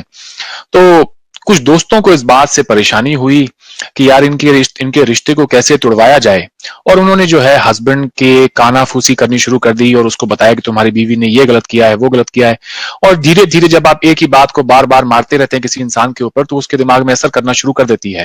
ایک دن شوہر چلے گئے اور جا کے انہوں نے بیوی کو طلاق دے دیا, اور عدت کا جو سمے تھا وہ سارا پورا ہو گیا, 2 سال بیت گئے طلاق کو. اور ایک دن وہ جو شوہر ہیں وہ اپنے آفس میں جا رہے تھے, تو جا کے دیکھتے ہیں کہ کچھ دوست بیٹھ کے ہنسی مذاق کر رہے تھے کہ یار اس کے ساتھ بڑا ہم نے اچھا کیا, شادی تڑوا دی سالے کی, اور بڑا اس کے ساتھ برا ہوا. تو وہ انسان جو تھا اس نے جب یہ سنا تو وہ خوب رویا اپنے کمرے میں جا کے پھر وہ فوراً بیوی کے پاس گیا اور جا کے اس سے معافی مانگی اور کہا کہ مجھ سے بہت بڑی غلطی ہو گئی ہے, اور میں نے اپنے جو دوستوں کی باتوں میں آ کے آپ کو طلاق دے دیا. ہم چاہیں گے کہ ہم اپنے رشتے کو پھر سے ہم اس رشتے کے اندر بند جائیں. تو دونوں جو ہیں وہ خوب روئے اور آپس میں یہ فیصلہ کیا کہ زندگی میں کبھی بھی آئندہ بعد کان کے کچے نہیں ہوں گے. تو وہ مولوی صاحب کے پاس گئے اور مولوی صاحب نے کہا جی بالکل شادی دوبارہ کر سکتے ہیں, لیکن آپ کو حلالہ کرنا پڑے گا. تو وہ بولے کہ صاحب آپ پلیز کوئی ایسا چکر چلائیے, 4 پیسے لے لیجئے, لیکن میری بیوی کا کوئی قصور نہیں ہے, میرا قصور ہے. مولوی صاحب نے منع کر دیا. پھر وہ دوسرے مولوی کے پاس گئے, تیسرے کے پاس گئے, یوں کرتے کرتے جو بات ہے وہ منظر عام پر آ گئی, اور سر عام جو ہے ایک میٹنگ بلائی گئی اور کہا گیا کہ نہیں جی آپ جو ہیں طلاق کیونکہ آپ کا ہو چکا ہے اور آپ دوبارہ جو ہیں واپس ایک بندھن میں بننا چاہتے ہیں, تو آپ کو چاہیے کہ آپ کی جو بیوی ہیں وہ حلالہ کریں. تو انہوں نے کہا کہ میں ایک رات کے لیے اپنی بیوی کے دوسرے آدمی سے شادی کیوں کروں, اور جب تک وہ شادی کنزیوم نہیں ہو جاتی تب تک وہ انکمپلیٹ مانی جاتی ہے. اس کا مطلب یہ ہے اسلام میں جو کانسیپٹ ہے حلالہ کا کہ جب تک کہ آپ ایک دوسرے رشتے میں چاہے آپ ایک رات کے لیے کیوں نہ بندھیں, لیکن وہ جب تک وہ آپ کے بیچ میں سیکشل ریلیشن شپ نہیں ہو جاتی اور تب تک وہ جو حلالہ ہے وہ مکمل نہیں مانا جائے گا. اب اس کا جو مین کارن ہے وہ یہ ہے کہ یہ ایک طرح کی ڈیٹرنس تھی اسلام میں کہ اپنی بیوی کو جب طلاق دو تو 10 بار ذرا سوچ کے دینا, کیونکہ جب تم دوبارہ اس کے ساتھ جب جانا چاہو گے ایک رشتے میں تو تمہیں جو ہے اس حلالہ کے پروسیجر سے ہو کے گزرنا پڑے گا. تو وہاں پر وہ شخص نے کہا, اور کیونکہ قرآن جو ہے وہ اور اسلام جو ہے وہ عورت اور مرد کو برابری کا حق دیتا ہے. تو میرا یہ کہنا ہے کہ جب شوہر کان کا کچا تھا, غلطی اس سے ہوئی ہے, تو کیوں نہ 2 آدمیوں کو لگوا کے اس کا حلالہ کرواؤ. وہ عورت ہی کیوں جو ہے اس پروسیس کے تھرو ہو کے گزرے, اس کے اوپر یہ ظلم کیوں نافذ کیا جائے. میں نے تو پہلے ہی کہا کہ حلالہ پروسیس ہے ہی نہیں, میں نے پہلے ہی اس کو کلیئر کر دیا, یہ رزلٹ کا نام ہے, پروسیس کا نام نہیں ہے. اور جو سینیریو آپ بتا رہے ہیں اگر واقعی ایسا ہوا ہے تو यहां पर ये मान लिया जाए कि इसमें जो कमी है, मर्द की दो कमियां हैं। सबसे पहली कमी तो ये है कि वो कान का कच्चा था कि उसने अपने दोस्तों की सुनी, और दूसरी कमी यह है कि उसके पास इतनी बुनियादी तारीख, निकाह करने में तो सबसे आगे था कि निकाह कर लिया उसने, और उसको निकाह के जो मसाइल हैं कि मैं अपनी बीवी को मुझे कैसे रखना है, उसके हुकूक मुझे कैसे अदा करने हैं, कभी खुदा न खास्ता सेपरेशन की जरूरत आ जाए तो सेपरेशन कैसे होना है, उन सब चीजों को पर ना तो उसने अपने आप को एजुकेट किया, ना उसमें समझने की कोशिश की। तो यहां जहालत ये भी एक कमी है, और दूसरी जो कमी है वो उसका कान का हल्का होना है। तो अब सवाल ये है जी, बुनियादी सवाल ये है कि औरत हलाला क्यों करे? औरत को हलाला करना ही नहीं है, यानी सवाल तो यहां पर यह होता है कि वो औरत, ये मर्द उस औरत के लायक नहीं है। ये क्या जरूरी है कि वो औरत इसी मर्द के पास आए? ये क्या जरूरी है? इस्लाम ने अगर वो ठीक है, लेकिन अब वो दोनों ने अपनी गलतियों को मान लिया है, वो दोनों साथ जाना चाहते हैं, तो उसमें अब वो किस सूरत हाल में साथ में जाएं? भाई ये ऐसे ही मिसाल हो गई कि मसलन अगर एक आदमी, दो हस्बैंड एंड वाइफ बड़े हंसी खुशी रह रहे थे, लेकिन हस्बैंड ने गलती से बीवी के ऊपर गोली चला दी, बहुत अफसोस कर रहा है। तो जब गोली चल गई तो चल गई, आप ये नहीं कह सकते कि नहीं उसने क्यों उसको सजा क्यों मिल रही है, गलती तो औरत मर्द की थी, तो जाहिर है कि दोबारा इस सवाल को पूछता हूं, तो क्या वो बगैर हलाला किए एक निकाह के बंधन में दोबारा बन सकते हैं, एक रिश्ते में जा सकते हैं? मैंने जैसे कहा कि इस तरीके को आप प्रोसेस न मानकर रिजल्ट मानिए। अगर कोई ये कहे कि नहीं आपका पहले हलाला होगा, पहले आप वहां से निकाह कर लें, निकाह करके वहां से तलाक ले लें, फिर आप इस हस्बैंड के पास आ सकते हैं। हम ये कहते हैं कि आप इस हस्बैंड के पास आने की आपको जरूरत ही नहीं है, वो कितना ही रिग्रेट कर रहा है, आप किसी और के पास जाइए, किसी से निकाह कीजिए, बात खत्म। वो बात दुरुस्त है, लेकिन अगर वो दोनों रिश्ते में बंधना चाहते हैं, उन दोनों की मर्जी है, तो क्या वो औरत हलाला किए बगैर उस रिश्ते में जा सकती है वापस? नहीं, वो उस रिश्ते में अब इस मर्द के ये मर्द उस औरत के लायक रहा ही नहीं है। यही मतलब है ट्रिपल तलाक के परमानेंट होने का। जी, वो ठीक है आपकी बात। तो इसका मतलब तो ये हुआ कि अगर दो लोग अपनी गलती को सही करना चाहें, तो उस सूरत हाल के अंदर औरत को जो है निकाह, भाई ऐसी होती हैं कि जिनको सही नहीं किया जा सकता। मैंने अभी बहुत सारे ये मुआशरे की बुराइयां हैं, इससे मजहब का कोई ताल्लुक नहीं है, मेरा ये मानना है। और जो लोग जब मुआशरे की बुराइयों पर हम बात कर रहे हों और लोग मजहब को ढाल बना लें, तो ये सरासर गलत हो जाता है, फिर यहां पे प्रॉब्लम क्रिएट शुरू हो जाती है। तो मैं ये कहना चाहता हूं कि तो वो ठीक है, वो उसके लायक नहीं है या जो भी है, वो उन दोनों ने फैसला करना है कि लायक है या नहीं है। अब सवाल ये है कि वो उस रिश्ते में दोबारा बंधना चाहें, तो औरत क्या बगैर हलाला करवाए उस रिश्ते में जा सकती है? ये बात आप सही कह रहे हैं कि इन दोनों ने फैसला करना है कि दोनों एक दूसरे के लायक है या नहीं।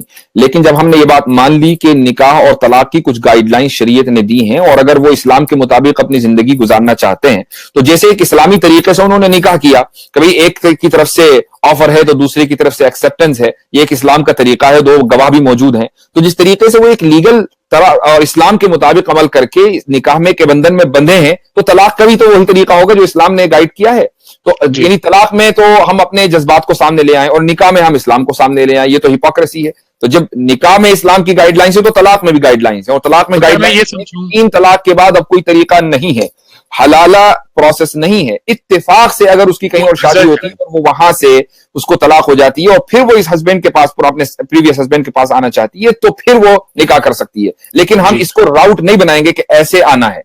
नहीं, वो ठीक है, लेकिन बदकिस्मती से हमारे मुआशरे में, ये आपने भी सुना होगा, मैंने भी सुना है, देखा है कि बहुत सारे मौलवी हजरात जो हैं वो इसका फायदा उठाते हैं, और वो एक रात के लिए वो कहते हैं ठीक है मैं शादी कर लूंगा, और शादी कर लेते हैं, लेकिन वो तलाक नहीं देते। फिर अगर वो बीवी खूबसूरत हो किसी की, तो वो फिर तलाक नहीं देते उसको। ये समाज की बुराई है, इस पर बात होनी चाहिए, बिल्कुल होनी चाहिए। और ये भी मैं आपको बता दूं कि हर दाढ़ी और टोपी में जो शख्स दिखता है वो मौलवी नहीं होता है।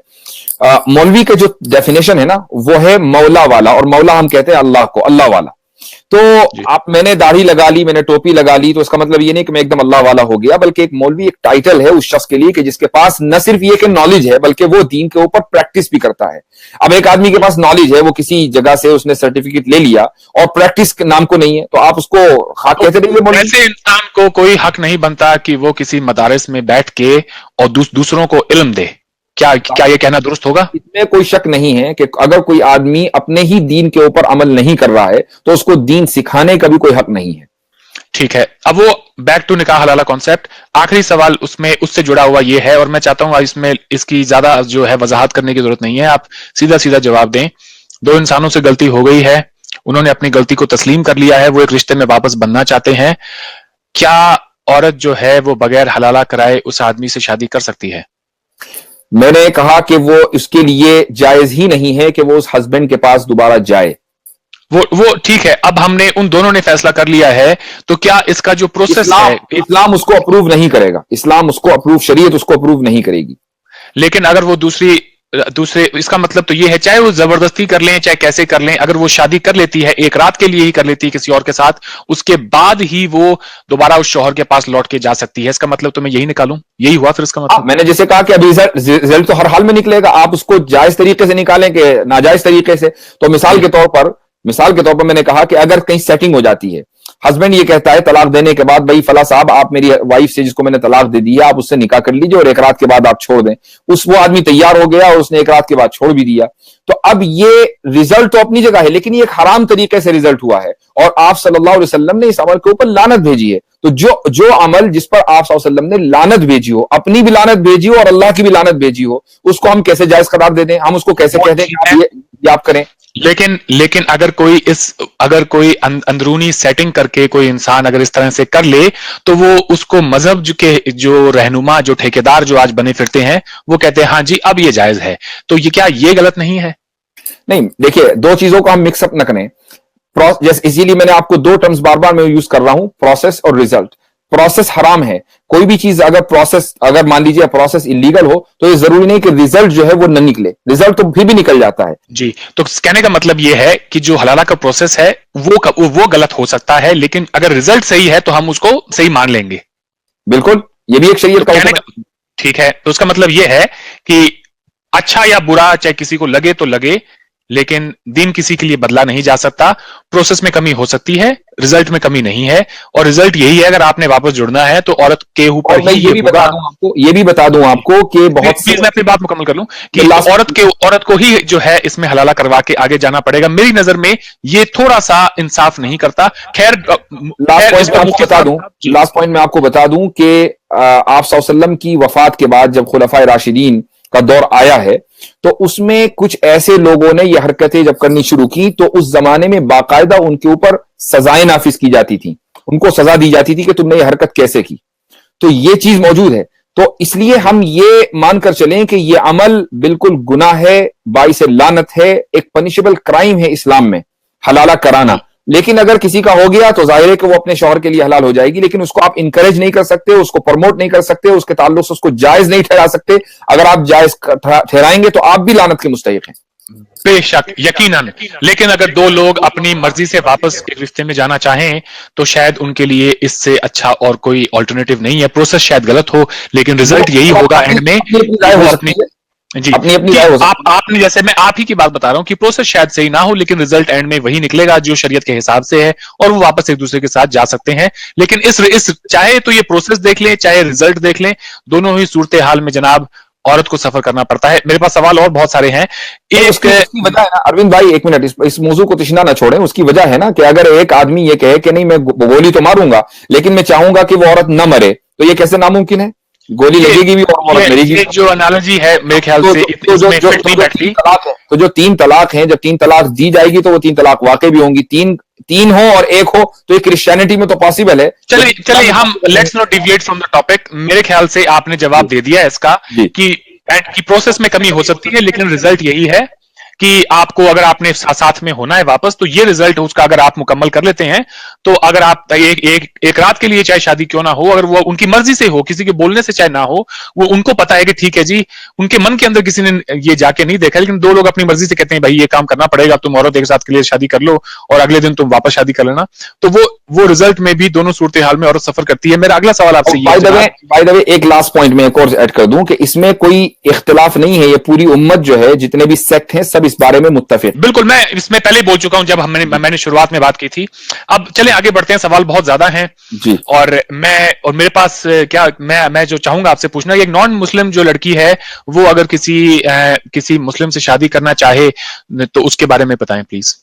ایک نان مسلم لڑکی کسی مسلم سے شادی کرنا چاہے, اس کے بھی جو قرآن میں جو ریسٹرکشنز ہیں وہ یہ ہیں کہ ایک مسلمان لڑکا ایک نان مسلم اہل کتاب سے شادی کر سکتا ہے, یعنی وہ جو ابراہیمک ریلیجن میں جو بھی مذہب آتے ہیں, چاہے وہ کرسچینٹی اور لیکن اگر ایک مسلمان لڑکا ایک نان مسلم سے کہ جو کہ ابراہمک ریلیجن میں کسی ریلیجن میں نہیں ہے، ہندو ہے، مجوسی ہیں، فائر ورشپرز ہیں، آئیڈل ورشپرز ہیں، اس کی اس میں قرآن میں اجازت نہیں دی گئی ہے اور اس کو کلیئرلی اللیگل مانا گیا ہے. ٹھیک ہے، بہت خوب. اور اگر کوئی مسلم لڑکی جو ہے وہ ہندو لڑکے سے شادی کرنا چاہے تو کیا تو ہم قرآن کی نظر میں اس ہندو لڑکے کو پہلے مسلمان بننا ہوگا تبھی وہ شادی جائز ہوگی؟ کوئی بھی ایسی شادی، بلکہ میں کہنا چاہوں کوئی بھی ایسا کنورژن کہ جو شادی کی وجہ سے ہو، اس کنورژن کی کوئی حیثیت نہیں ہے. تو اگر آپ اسلام قبول کرنا چاہتے ہیں تو آپ دل سے قبول کیجئے، آپ اپنی بیوی کی وجہ سے قبول نہ کریں. ایسے اسلام کی کوئی اہمیت اللہ کے نزدیک اور مسلمانوں کے نزدیک نہیں ہے. تو اس طرح کے جتنے بھی کنورژن ہوتے ہیں وہ ایسا نہیں ہے کہ مسلمان ایک دم کنورژن ہوتے ہی سب خوشی سے پھولے نہیں سماتے کہ نہیں بہت اچھا ہوا فلاں آدمی مسلمان ہو گیا. تو یہ ایک طریقہ غلط ہے. اگر غیر مسلمان سے چاہے مرد ہو یا عورت ہو، شادی جو ہے وہ تبھی جائز ہوگی جب وہ مسلمان ہوں گے. ہاں، وہ دل سے مسلمان ہو گیا تو اب شادی کر لیں، کوئی حرج نہیں ہے. سامنے آیا ہے. کہنے کا مطلب یہ ہے کہ اگر ہم ایک ایگزامپل لیں کہ چلیں جی ہمارے فلم سٹار شاہ رخ خان اور گوری کی شادی ہے تو وہ اسلام کی نظروں میں وہ شادی جائز نہیں ہے. اسلام کے نزدیک وہ شادی جائز نہیں ہے. جی، بہت خوب. چلیں اس سے آگے بڑھتے ہیں. اب میں آنا چاہوں گا مدارس تعلیم کی طرف، اور میرا سوال آپ سے یہ ہے کہ آپ پہلے بتائیں کہ مدارس تعلیم جو ہے ہم بچوں کو عالم بناتے ہیں، کیا وہ جائز ہے؟ نہیں، اس کے جائز ہونے میں بھی کوئی شک نہیں ہے. اگر کسی بچے کو ہم دین کی تعلیم دیتے ہیں تو اس کے جائز ہونے میں، اس کے لیگل ہونے میں کیا حرج ہے؟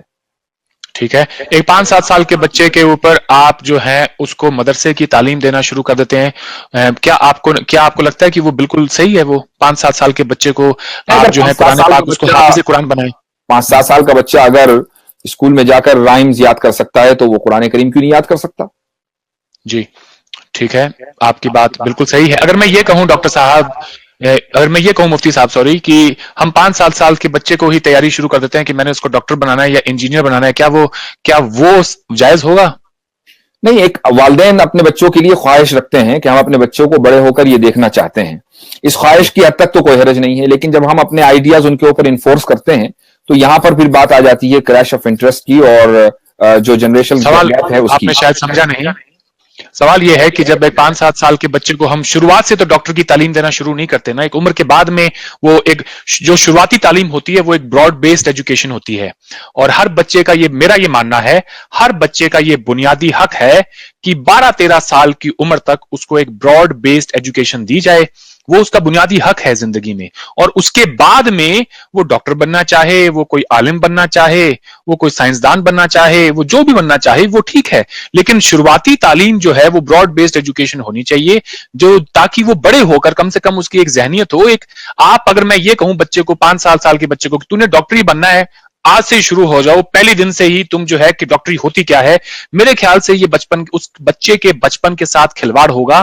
ہمیں اس بچے کو شروعاتی 12 سالوں کے اندر ایک براڈ بیسڈ ایجوکیشن دینی پڑے گی. میرا یہ ماننا ہے. آپ کا کیا ماننا ہے؟ دیکھیں، یہاں 2 باتیں ہیں. سب سے پہلی بات تو یہ ہے کہ عالم کورس جو ہے وہ 5-7 سال کی عمر سے شروع نہیں ہوتا، بلکہ جب بچہ شعور کی عمر کو پہنچ جاتا ہے، بلکہ ٹین ایجرز کہہ لیں 15 سال 16 سال، تو وہاں سے اس کی عالم کورس حافظ قرآن کی بات کر لیں. حافظ قرآن ظاہر ہے کہ حفظ شروع ہو جاتا ہے بچپن سے ہی، اور ساتھ میں اسکولنگ بھی بہت سی جگہوں پر ہوتی ہے. میں آپ کو پہلی بات تو یہ ہے. دوسری بات یہ ہے کہ آپ جس موضوع پر آ رہے ہیں، میں نے آپ کی کچھ ویڈیوز دیکھی بھی ہیں جس میں آپ نے مدرسوں کے اندر جو ایجوکیشن کا سسٹم ہے اس پر آپ نے کچھ کویشچن مارک لگائے ہیں.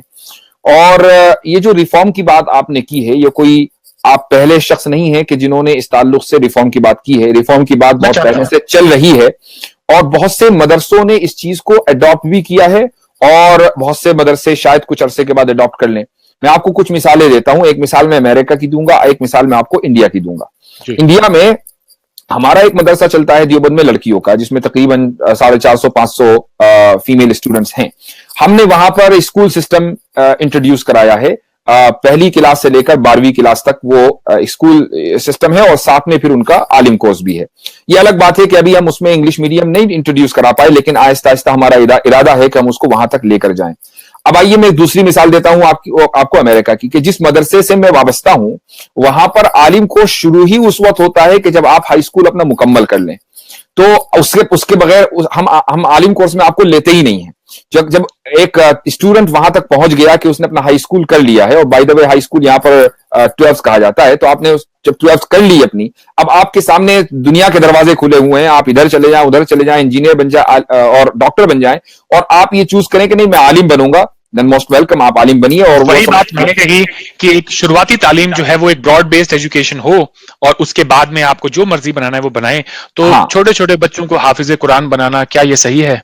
हाँ, देखिए, मैंने मेरी बात आप शायद समझे नहीं। मैंने ये कहा कि अगर मदरसों के अंदर हम हिफ्ज के साथ साथ जो अपनी सेक्युलर एजुकेशन है या मॉडर्न एजुकेशन है उसको इंट्रोड्यूस कराएं तो इसमें कोई हरज नहीं है।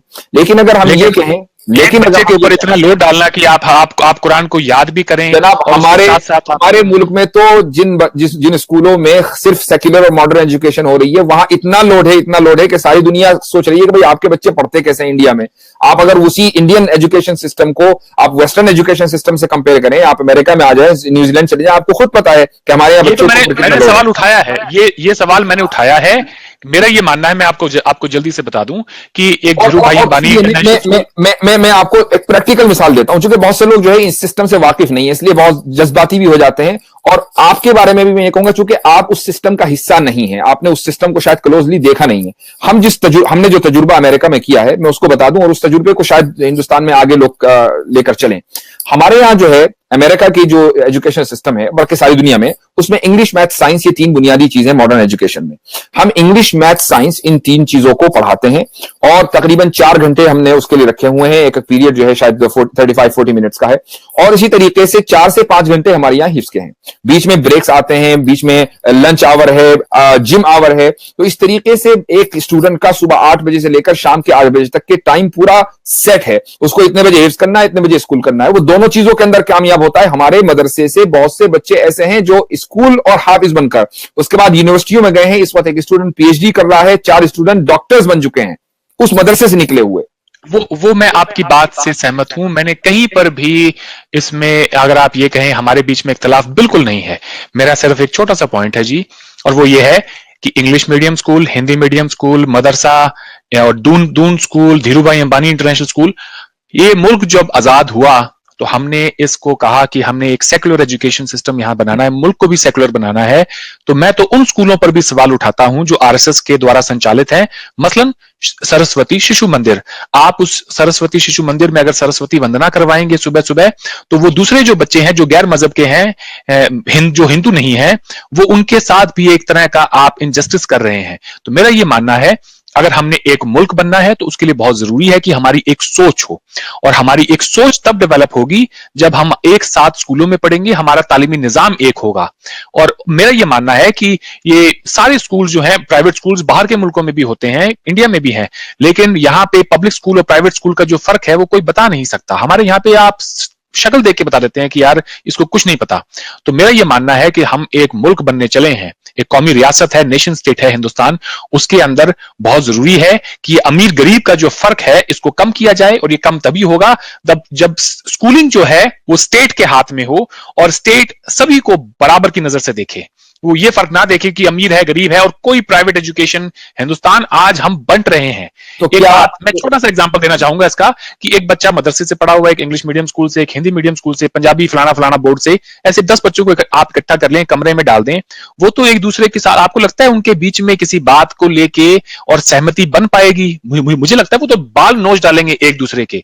तो हमें चाहिए, मैं ये नहीं कह रहा कि ऐसा आज ही कर दूंगा, मगर मुझे ये मेरा ये मानना है कि ये हमारा एक एम होना चाहिए कि हम इस फिक्र पे हम जो है काम करें, और आने वाले वक्त में इसको हम प्रमोट करें, लोगों को जागरूक करें, लोगों को बताएं कि हाँ भाई, ये अगर हम करते हैं तो हम एक कौम बनकर उभर कर आएंगे। अब मसलन स्कूल में अगर सभी बच्चे, चाहे वो मदरसा हो या वो कोई हिंदी मीडियम स्कूल हो, सभी को, अब उसका नाम सर सैयद अहमद खान कोई मदरसा है, मान लेते हैं एक एग्जांपल के तौर पे, लेकिन उसमें तालीम वही दी जाए जो कि एक इंग्लिश मीडियम स्कूल में है, और एक स्टेट स्कूल के अंदर भी वही तालीम दी जाए, तो कहने का मतलब है कि ये वो केमिस्ट की दुकान है जिसमें जहां मर्जी आप चले जाएं, दवाई आपको वही मिलेगी, इसमें कोई वो नहीं है। लेकिन ऐसा है, बिल्कुल, मैं 10 सेकंड और ले लूं, और उसके बाद में जब आपकी स्कूलिंग खत्म हो जाती है, आप अपने घर में जाएं, शाम को मौलवी साहब की छड़ियां खा के आप जो हैं, आप जो हाफिज कुरान बने या उर्दू जबान सीखें।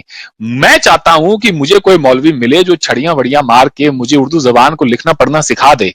मैं सच्ची बात बताऊं आपको, क्योंकि मेरा ये मानना है कि शुमाली हिंदुस्तान की तहजीब का एक हिस्सा है उर्दू जबान, और मैं इस तहजीब का एक हिस्सा बनना चाहता हूं, लेकिन इससे महरूम हूं क्योंकि मेरा जो स्टेट है वो मुझे इससे दूर कर रहा है, जबान से दूर कर रहा है। इस जबान का पाकिस्तान से कोई ताल्लुक नहीं है। वहां कोई बलूची है, कोई पंजाबी है, कोई पश्तो है, कोई सिंधी है। उर्दू हिंदुस्तान की तहजीब का एक हिस्सा है। मैं शर्मिंदा हूं कि मुझे ये जबान आती नहीं लिखनी पढ़नी, थोड़ी बहुत बोल जरूर लेता हूं। तो मैं तो ये चाहता हूं कि शायद जब स्कूल खत्म हो जाए और मैं और आप अगर एक स्कूल में हूं तो मैं आपको कहूं कि यासिर भाई यार, आपकी अम्मी के हाथ की सेवैयां नहीं खाए, बड़े दिन हो गए, हम जरा चलते हैं साथ में सेवैयां खा के आते हैं। आप अम्मी को फोन करें कि भाई मेरा दोस्त अरविंद आ रहा है खाने पे। सलमा वंदना को कहे कि चाची को बोलो जरा बैंगन की जो है मेरे लिए कोई जैसे भरता वर्ता बना के रखे। हम एक दूसरे के साथ इंटीग्रेट हों। मेरा ये मानना है कि एक तो इन मोहल्लों को खत्म किया जाना चाहिए। फलाना हिंदू मोहल्ला, फलाना मुसलमान मोहल्ला, क्रिश्चियन मोहल्ला, मोहल्ले खत्म हो। बाहर आप जहां रहते हैं, जिस सोसाइटी में, वहां जहां मैं रहता हूं, वहां मोहल्ले नहीं होते, हम सब इंटीग्रेटेड हैं एक दूसरे के साथ। तो हमें हिंदुस्तान में भी एक कौम बन के उभरना है, उसके लिए हमें जरूरी है कि हम इंटीग्रेट हों एक दूसरे के अंदर, ये मोहल्ले खत्म हो। अरविंद भाई, ऐसा है कि आपने बहुत लंबा सवाल कर लिया और उसमें बहुत सारे सवाल आ गए, और उनमें से बहुत सी चीजों से मैं मुत्तफिक हूं और कुछ चीजों में मेरे अपने रिजर्वेशन हैं। हमारा जो आर्टिकल है और जो दस्तूर है, कॉन्स्टिट्यूशन है, मैं समझता हूं कि जो कॉन्स्टिट्यूशन इंडिया का वो एक बहुत ही प्रोग्रेसिव और बहुत ही लिबरल कॉन्स्टिट्यूशन है। और ये समझा जा सकता है कि अगर इंडियंस किसी वजह से एक दूसरे से यूनाइटेड रह सकते हैं तो वो इस कॉन्स्टिट्यूशन की वजह से रह सकते हैं। उसी कॉन्स्टिट्यूशन में जो आर्टिकल 26 है, उसने माइनॉरिटीज को, चाहे आप माइनॉरिटीज लिंग्विस्टिक माइनॉरिटीज हो, क्या आप रिलीजियस माइनॉरिटी हो, या किसी भी तरह के, मसलन आप ब्राह्मण हैं, अगर आप यूपी में बहुत ज्यादा हैं तो आप साउथ इंडिया में अकलियत में हैं। आप ब्राह्मण और हिंदू होकर साउथ इंडिया में अकलियत में आ सकते हैं। तो ये लिंगायत है, मसलन कर्नाटक में अगर उनकी अक्सरियत है तो वो यूपी में आकर अकलियत में आ सकते हैं। तो अगर वो अपने स्कूल्स और अपने तालीमी इदारे खोलते हैं तो कॉन्स्टिट्यूशन ने उसकी इजाजत दी है।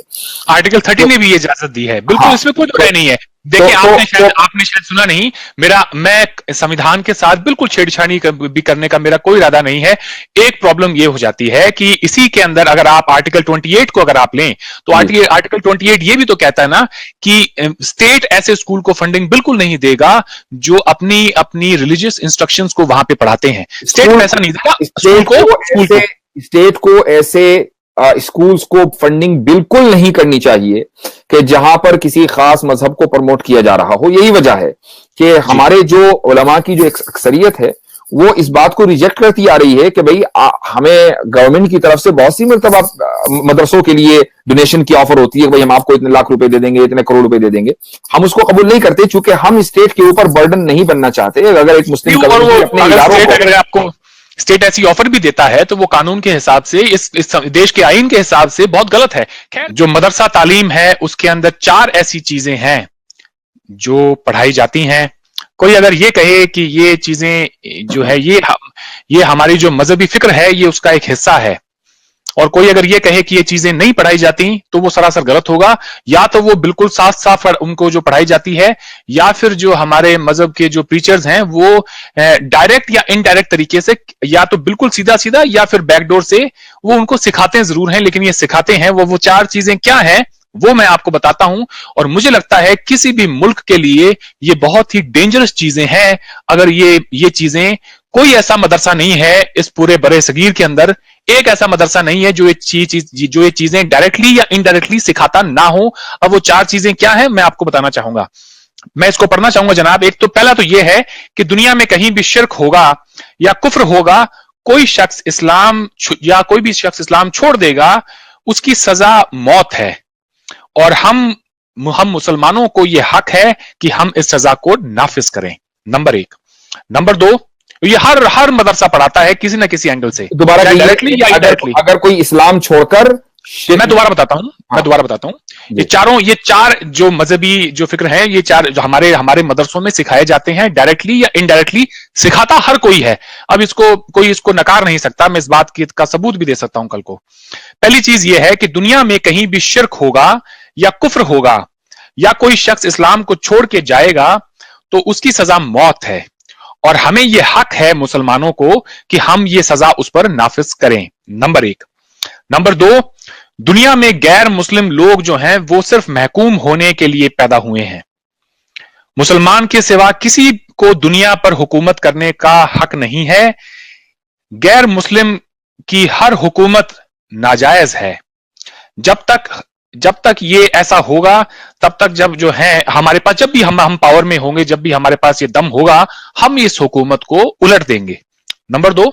نمبر 3 ہے کہ دنیا میں مسلمانوں کی ایک ہی حکومت ہوگی جسے ہم خلافت کہتے ہیں, اور باقی جتنی بھی حکومت ہے یہ ساری کی ساری غلط ہیں.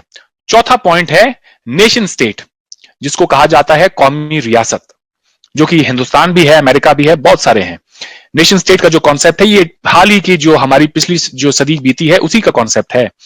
تو یہ نیشن سٹیٹ جس کو قومی ریاست کہا جاتا ہے یہ خدا کی نظر میں ایک کفر ہے, اور اس کی کہیں پر بھی کوئی اجازت نہیں ہے. یہ بالکل ایکسیپٹیبل نہیں ہے.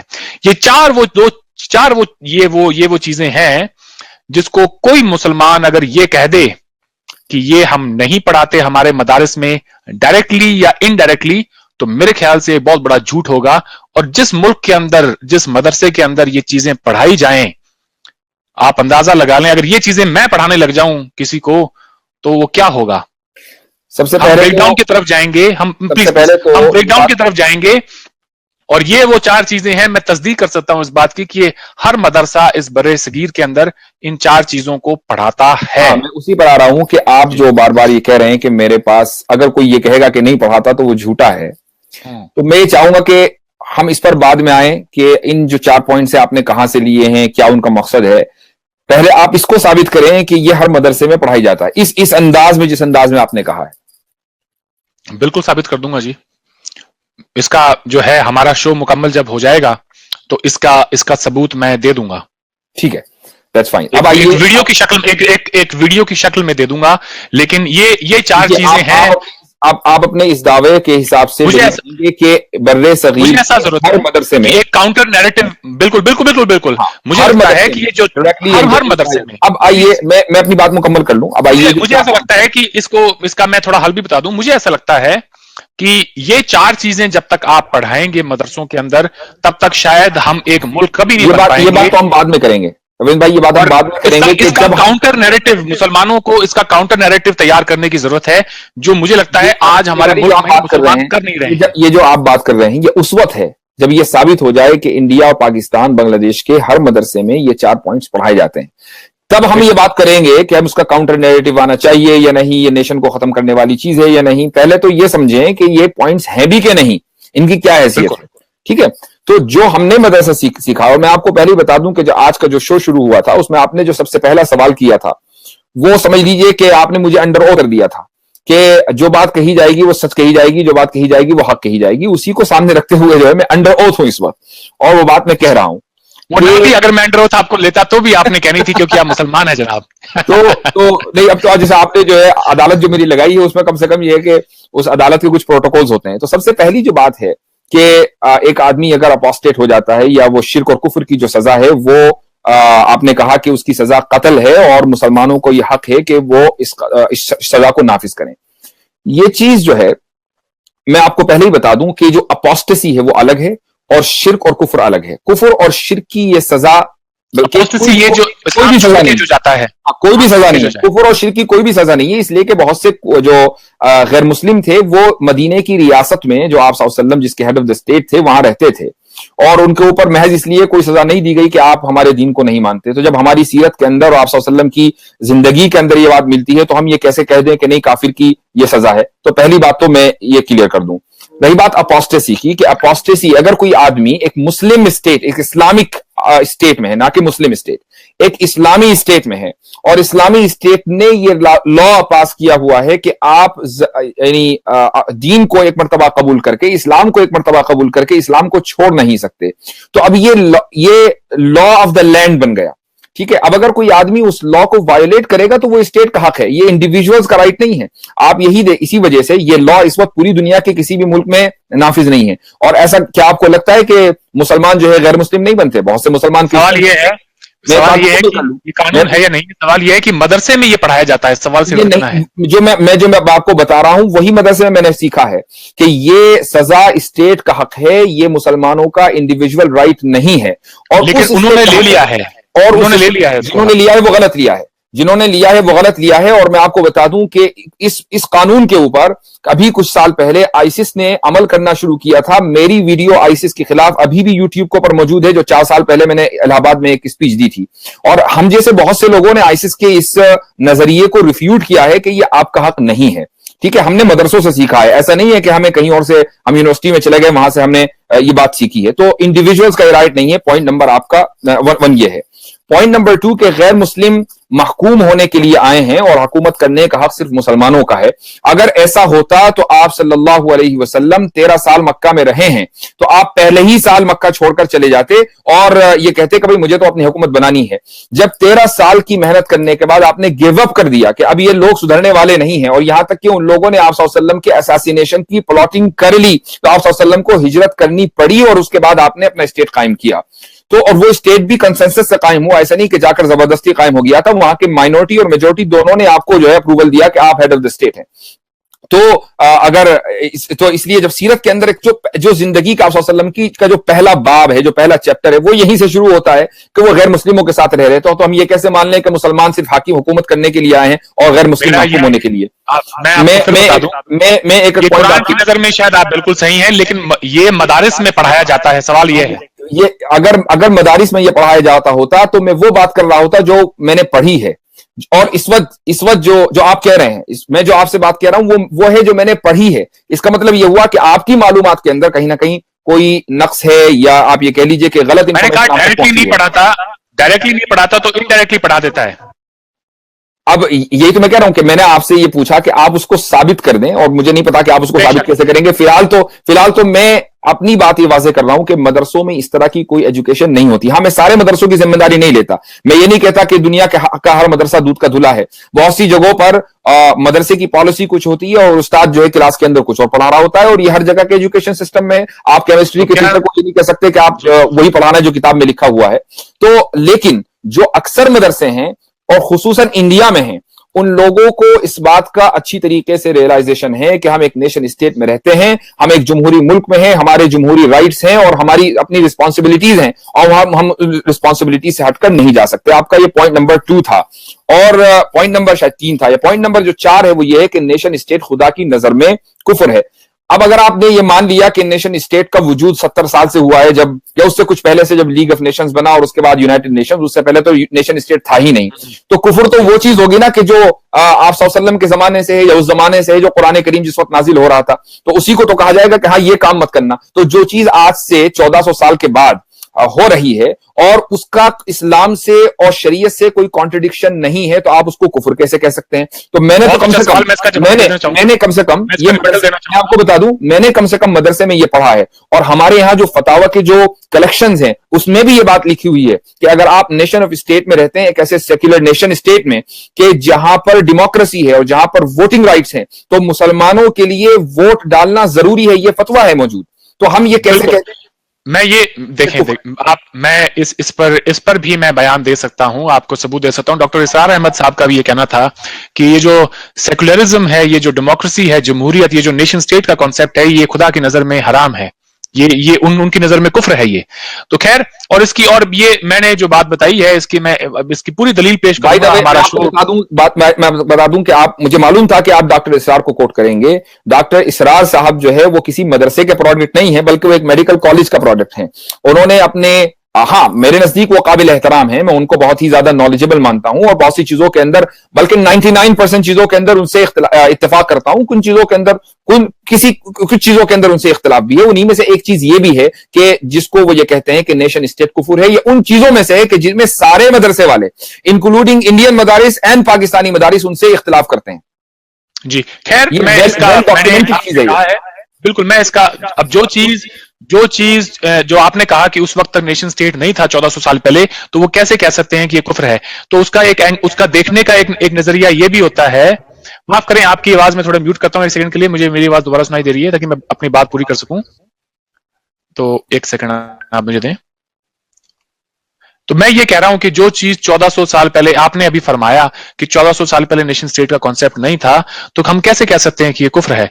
उसका एक देखने का नजरिया ये भी हो सकता है कि 1400 साल तक जो है नेशन स्टेट का कॉन्सेप्ट था ही नहीं, अब ये आ गया है तो ये इसलिए कुफ्र है क्योंकि क्योंकि क्योंकि क्या कहते हैं, शरीयत के कानून के मुताबिक ये जो है इसका वजूद नहीं है। जब वजूद नहीं है, कोई नई चीज लेकर आ रहे हैं आप, इसका मतलब आप उसको जो है रिकंसाइल करने की कोशिश कर रहे हैं किसी कोई नई चीज को लाकर, सो दैट मींस वो उस एंगल से कुफ्र है।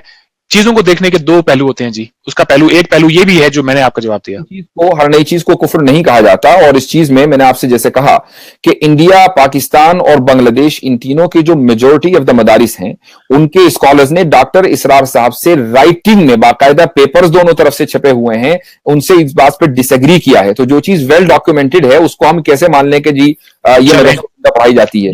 ये जो है, ये डॉक्टर इसरार अहमद साहब का ही कहना नहीं, ये जावेद अहमद गामिडी साहब का भी यही कहना है, जो कि अल मवरीद फाउंडेशन के हेड हैं। आप जानते हैं वो भी मदरसे से पढ़े हुए नहीं है, और बल्कि उनकी तो 99% में डॉक्टर इसरार साहब की बातों से इत्तेफाक करता हूं, तो गामिदी साहब की 99% बातों से मैं इख्तिलाफ करता हूं। ये भी बात सुन लीजिए। और मुझ जैसा हर वो मदरसे का प्रोडक्ट जो बाकायदा एक मदरसे से निकला हुआ है और उसको थोड़ी बहुत शुद्ध बुद्ध है।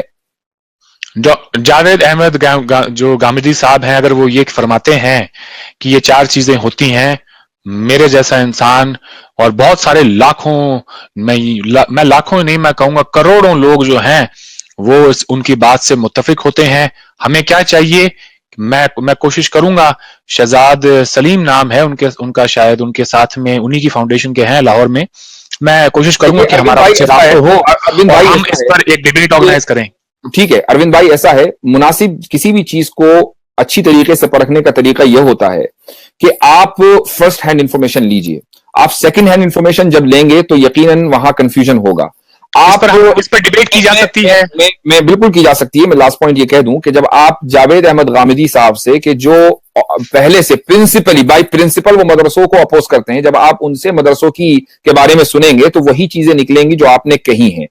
लेकिन जब आप एक मदरसा प्रोडक्ट से बात करेंगे, आप इस वक्त मुझसे बात कर रहे हैं और मैंने कहा कि मैं अंडर ओथ हूं, और मैंने आपको इन चार चीजों के बारे में बताया कि कम से कम मदरसे में यह पढ़ाया जाता है, और मैं आपको वही बता रहा हूं जो हमने मदरसों में सीखा है, पढ़ा है। तो वरना हम आईसिस के खिलाफ न बोलते और ओपनली उसके खिलाफ अपनी स्पीच न देते। आप अपने बारे में कह सकते हैं, क्या आप हिंदुस्तान के हर मदरसे के बारे में कह सकते हैं कि ये नहीं होता? मैं हिंदुस्तान के मेजॉरिटी ऑफ द मदारिस के बारे में कह सकता हूं, लेकिन हर एक की जिम्मेदारी तो कोई भी आदमी नहीं ले सकता, और किसी अक्लमंद को लेनी भी नहीं चाहिए। हर जगह नेगेटिव एलिमेंट्स होते हैं। ये सवाल फिनारे जहन्नम का है कि गैर मुसलमान के मरने पर आपने कहना है फिनारे जहन्नम, ये कॉन्सेप्ट कहीं पर नहीं है।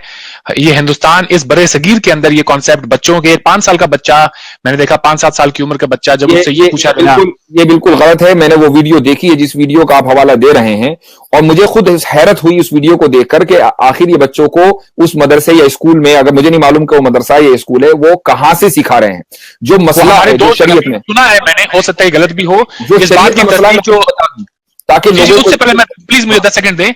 यहाँ ये सिवान नाम का एक जिला है बिहार के अंदर, वहां पे हमारे एक दोस्त हैं रफीक अहमद, सुना है मैंने, हो सकता है कि ये जो है इंफॉर्मेशन गलत हो, लेकिन मेरी जानकारी में अभी तक जो इंफॉर्मेशन मिली है कि ये रफीक अहमद साहब के बहनोई का स्कूल है, जिसके अंदर वो सो कॉल्ड एक इंग्लिश मीडियम एक स्कूल है, जिसके अंदर आप उसको मदरसा भी कह सकते हैं। लेकिन वहां पर अगर 5 साल का बच्चा ये बात बोल रहा है तो या तो उसके वालिद ने, आप उसको भी कहीं चले, मदरसा और स्कूल में कोई फर्क नहीं, वो एक ही बात होती है। नहीं, लिंग्विस्टिकली एक है लेकिन टेक्निकली अलग है। लिंग्विस्टिकली बहुत सी चीजें, लिंग्विस्टिकली मैं बिल्कुल इसको मैं लिंग्विस्टिकली कह रहा हूं। उस वीडियो के अंदर एक बड़ी बात यह है कि जब वो उससे अंग्रेजी में उसको बुलाया जाता है, मुझे वो एक प्रोपेगेंडा वीडियो लगता है, क्योंकि उस वीडियो में जब उससे अंग्रेजी में सवाल पूछे जाते हैं, इसको क्या कहते हैं, उसको क्या कहते हैं, वहां पर बहुत सारे कट्स हैं, बहुत सारे रीटेक लिए गए हैं, और कैमरा सिंगल फ्रेम में शॉट नहीं है वो सारा। लेकिन जब उससे दीनी तालीम के बारे में पूछा जाता है, वो सारा का वीडियो जो है वो सिंगल फ्रेम में है। ठीक है, तो इससे पता चलता है कि दीन की तालीम जो है उस पर फोकस ज्यादा है, ठीक है, दुनियावी तालीम पर फोकस कम है। खैर, मैंने जो कहना था वो ये था कि अगर उस बच्चे ने इस तरह का कोई दुआ नहीं है, इस तरह का कोई इस्लाम प्रीच नहीं करता, ये बात मैं 100% मुत्तफिक हूं। लेकिन वो 5 साल का बच्चा अगर ये बात बोल रहा है, तो या तो उसको स्कूल में या उसके घर में इस तरह की तालीम दी जा रही है, और अगर वो दी जा रही है तो उसकी मजम्मत होनी चाहिए। हुडा टीवी का आपने नाम सुना है? इस्लामिक चैनल है। नहीं, मैंने उसका नाम नहीं सुना। मैं आपको उसका भी एक वीडियो आपको लगाऊंगा। शो के होस्ट हैं ये अरब के वो जो मौलवी साहब बैठे होते हैं उनसे पूछा जाता है, सवाल ये होता है कि मौलवी साहब ये फरमाएं कि हिंदुस्तान में जो है गैर मुसलमान के मरने पर फिनारे जहन्नम बोला जाता है, क्या ये दुरुस्त है ऐसा कहना? तो मौलवी साहब फरमाते हैं कि बिल्कुल दुरुस्त नहीं है, हमें इस तरह की बातें नहीं कहनी चाहिए, हम सब अल्लाह की मखलूक हैं और अल्लाह अपने बंदों को जहन्नुम में नहीं भेजेगा। तो खैर, ये मैं आपकी इस बात से, आप कह रहे हैं कि मैं इसकी मजम्मत करता हूं, मुझे बेहद खुशी है। और इसी के साथ मेरा आखिरी सवाल जो आज के लिए मैं आपसे पूछना चाहूंगा, और उसके बाद में मेरे ख्याल से हम जो है आज के शो को हम कंप्लीट कर सकते हैं। आपसे ये पहली दफा बात हुई है हमारी, इसका मतलब ये नहीं है कभी दोबारा बात नहीं होगी, आपसे मुसलसल बात होती रहेगी, आपकी अदालत में आता रहूंगा जी। नहीं, अरे साहब बता तो क्या है, ये सर्जिकल स्ट्राइक हमने आज तक, आप अकेले सर्जिकल स्ट्राइक कर रहे थे, अब हम दोनों ने मिलकर की है। तो सवाल ये है कि दुनियावी जिंदगी, ये भी एक बहुत बड़ा अलमिया है हमारे यहां पर कि दुनियावी जिंदगी कुछ भी नहीं है, मुसलमान की जिंदगी तो आखिरत है। कि ये जो आफ्टर लाइफ का जो कॉन्सेप्ट है कि आपने इस दुनिया में आपका काम इतना है कि आप ईमान लेकर आए और आप अपने आप को एक कंप्लीट मुसलमान, एक मोमिन बनाएं, और आपकी जो आफ्टर लाइफ होगी वो आपकी असल जिंदगी होगी। तो मेरा ये क्या आपसे सवाल है, तो इसका क्या हम ये मतलब निकालें कि दुनियावी जिंदगी को जहन्नुम बना लो, ये कहां तक जायज है? नहीं, देखिए, जिंदगी को आपने दो जगह अगर जब तकसीम कर दिया, एक दुनिया की जिंदगी और आखिरत की, जिसको हम आफ्टर लाइफ कहते हैं, उसको आप दूसरे टर्म्स में ये कह सकते हैं कि एक रास्ता है और दूसरी मंजिल है। लेकिन अगर मंजिल आपने किसी को मान लिया, इसका मतलब ये नहीं है कि आप रास्ते को गड्ढा बना लें और गड्ढों के अंदर चलने लगें। अगर आपको मंजिल पर ले जाने के लिए हाईवे दस्तयाब है, आप 4 लेन 8 लेन हाईवे पर चल रहे हैं, तो उससे बेहतर क्या सफर हो सकता है? तो सफर भी अच्छा होना चाहिए और उस सफर के अंदर भी जो रिस्ट्रिक्शंस हैं उसको आप फॉलो करें, जो लिबर्टीज हैं उसको एंजॉय करें, और उसके इस तक जब आप अपनी मंजिल तक पहुंचेंगे तो मंजिल तक पहुंचने में भी मजा आएगा। सुभान अल्लाह, आपकी मैं इस बात से आपका कायल हो गया। दोस्तों, मैं आपसे यह कहना चाहता हूं कि आज का जो हमारा शो था, हमने कोशिश की थी घंटे भर का हो, लेकिन थोड़ा सा ज्यादा हो गया है, इसे माइंड ना करें, इसे पूरा सुने। मेरी आप सबसे ये इल्तिजा है कि आप अपना वक्त निकाल के इस तरह के प्रोग्राम्स को देखा करें, जहां पर दो पढ़े लिखे इंसान आपस में बात करते हैं, लोगों को एजुकेट करने की कोशिश करते हैं, उन्हें बताते हैं क्या सही है और क्या गलत है। हां, हमारे बीच में किसी बात को लेके इख्तलाफ हो सकता है, वो हमारा हक है, लेकिन इसका ये हरगिज मतलब नहीं कि हम ये जो मौजू है इन पर हम बात ना करें। बात होती रहनी चाहिए, वो बहुत ज्यादा जरूरी है। आपने देखा होगा बहुत सारे लोग हैं जो सोशल मीडिया पे शोज कर रहे हैं, हमारे ही इर्द गिर्द हैं बहुत सारे, जो आए दिन कभी किसी अनपढ़ आदमी को बिठा लेते हैं और उसकी क्लास लगाना शुरू कर देते हैं।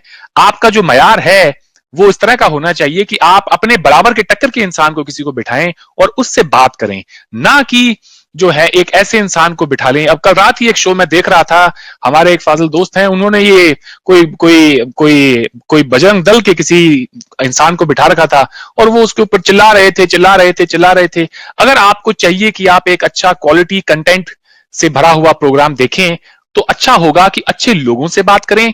शो के जो होस्ट हैं, जो मेजबान हैं, वो भी इस काबिल हों कि वो मुफ्ती साहब जैसे लोगों को आके और उनसे सवाल जवाब कर सकें, और मुफ्ती साहब जैसे लोग जो बैठ के हमारे सवालों का जवाब दें, वो भी इस काबिल हों कि वो हमारे सवालों के जवाबों को दे सके। तो डॉक्टर साहब, मैं आपका सॉरी, मेरे जहन में पता नहीं बार बार डॉक्टर साहब क्यों आ जाता है, क्योंकि मेरे जितनी भी लोगों से मुलाकातें होती हैं वो ज्यादातर डॉक्टर हैं इस्लाम, और they happen to be Muslims as well. नहीं, आप कह सकते हैं, चूंकि इस नाचीज के आगे जो है वो डॉक्टर भी लगा हुआ है मेरे नाम के आगे। चलें, बड़ी अच्छी बात है। मैं जो है डॉक्टर इश्तियाक अहमद जी से, मैं हर जुम्मे के दिन मेरा शो होता है, इन दिनों में हम जो मुल्क की तकसीम पर बात कर रहे हैं, उसका भी मकसद यही है, लोगों को यह बताना कि हमसे माजी में क्या गलतियां हुई हैं और हम उनसे क्या सबक लें। अभी तक हमने अपनी हिस्ट्री के साथ भी रिकंसिलिएशन नहीं किया है। यह बड़ी अच्छी बात है कि एक इंडिया और पाकिस्तान से दो लोग मिलकर आपस में रिकंसाइल कर रहे हैं कि हाँ भाई, हमसे गलतियां हुई हैं पास्ट में। मैं इंशाल्लाह आपके साथ एक और मर्तबा सिर्फ मदरसे के मौजू पर फिर बात करना चाहूंगा, चूंकि हमारी जो मदरसे से ताल्लुक गुफ्तगू थी वो नामुकम्मल रही है। उसमें बहुत से एस्पेक्ट्स हैं जो सामने आने चाहिए, जो मुसलमानों के लिए भी बहुत अहम है, और हमारा जो अपना तजुर्बा है वो मुसलमानों के सामने जाना चाहिए। और जो एक मदरसे के सिस्टम में जो लोग नहीं हैं, जो बाहर से उसको ऑब्जर्व करते हैं, अंदर नहीं आते, मिसाल उसमें आपका एक इंटरेस्ट है लेकिन आप कभी उस सिस्टम का हिस्सा नहीं बने, जहां तक मैं जानता हूं, اور سمجھتا ہوں, تو ان لوگوں کے کو بھی اگر کچھ کوشچنز ہیں تو وہ سامنے آنے چاہیے. تو ایک پروگرام صرف مدرسے کے موضوع پر رکھیں, اور آپ کے کچھ سوالات ہیں تو انشاءاللہ میں کوشش کروں گا کہ اس کے جوابات ہو جائیں. آج کی موضوع, آج کی اس میں وہ مکمل بات نہیں ہو پائی ہے. جی بالکل بالکل, یہ 1.5 گھنٹے کی جو ملاقات ہے اس کے اندر ساری باتیں نہیں ہو سکتی, لیکن یہ آپ نے کہا ایک اور پروگرام, ایک نہیں مفتی صاحب, میں جو ہے آپ کو بار بار زندگی میں زحمت آپ کو میں دیتا رہوں گا. اب آپ سے دوستی جو ہو گئی ہے, اب دوستی ہو گئی ہے, تو میرا یہ حق بنتا ہے کہ بطور ایک دوست میں جو ہے آپ کو وقت بے وقت پہ پریشان کرتا رہوں. انشاءاللہ حاضر ہوں. تو خیر دوستو, اچھے پروگرامز کو دیکھا کریں, اچھی باتوں کو سنا کریں. ہم وہ لوگ ہیں جو آپ کے سامنے بہت ہی بڑھیا کنٹینٹ سے بھرا ہوا پروگرام لے کر آئیں گے. تو انشاءاللہ آپ سے جلد ہی دوبارہ ملاقات ہوگی مفتی صاحب. تب تک کے لیے اپنا خیال رکھیں, اور دوستو آپ بھی اپنا خیال رکھیں. الوداع. اللہ حافظ. اللہ حافظ.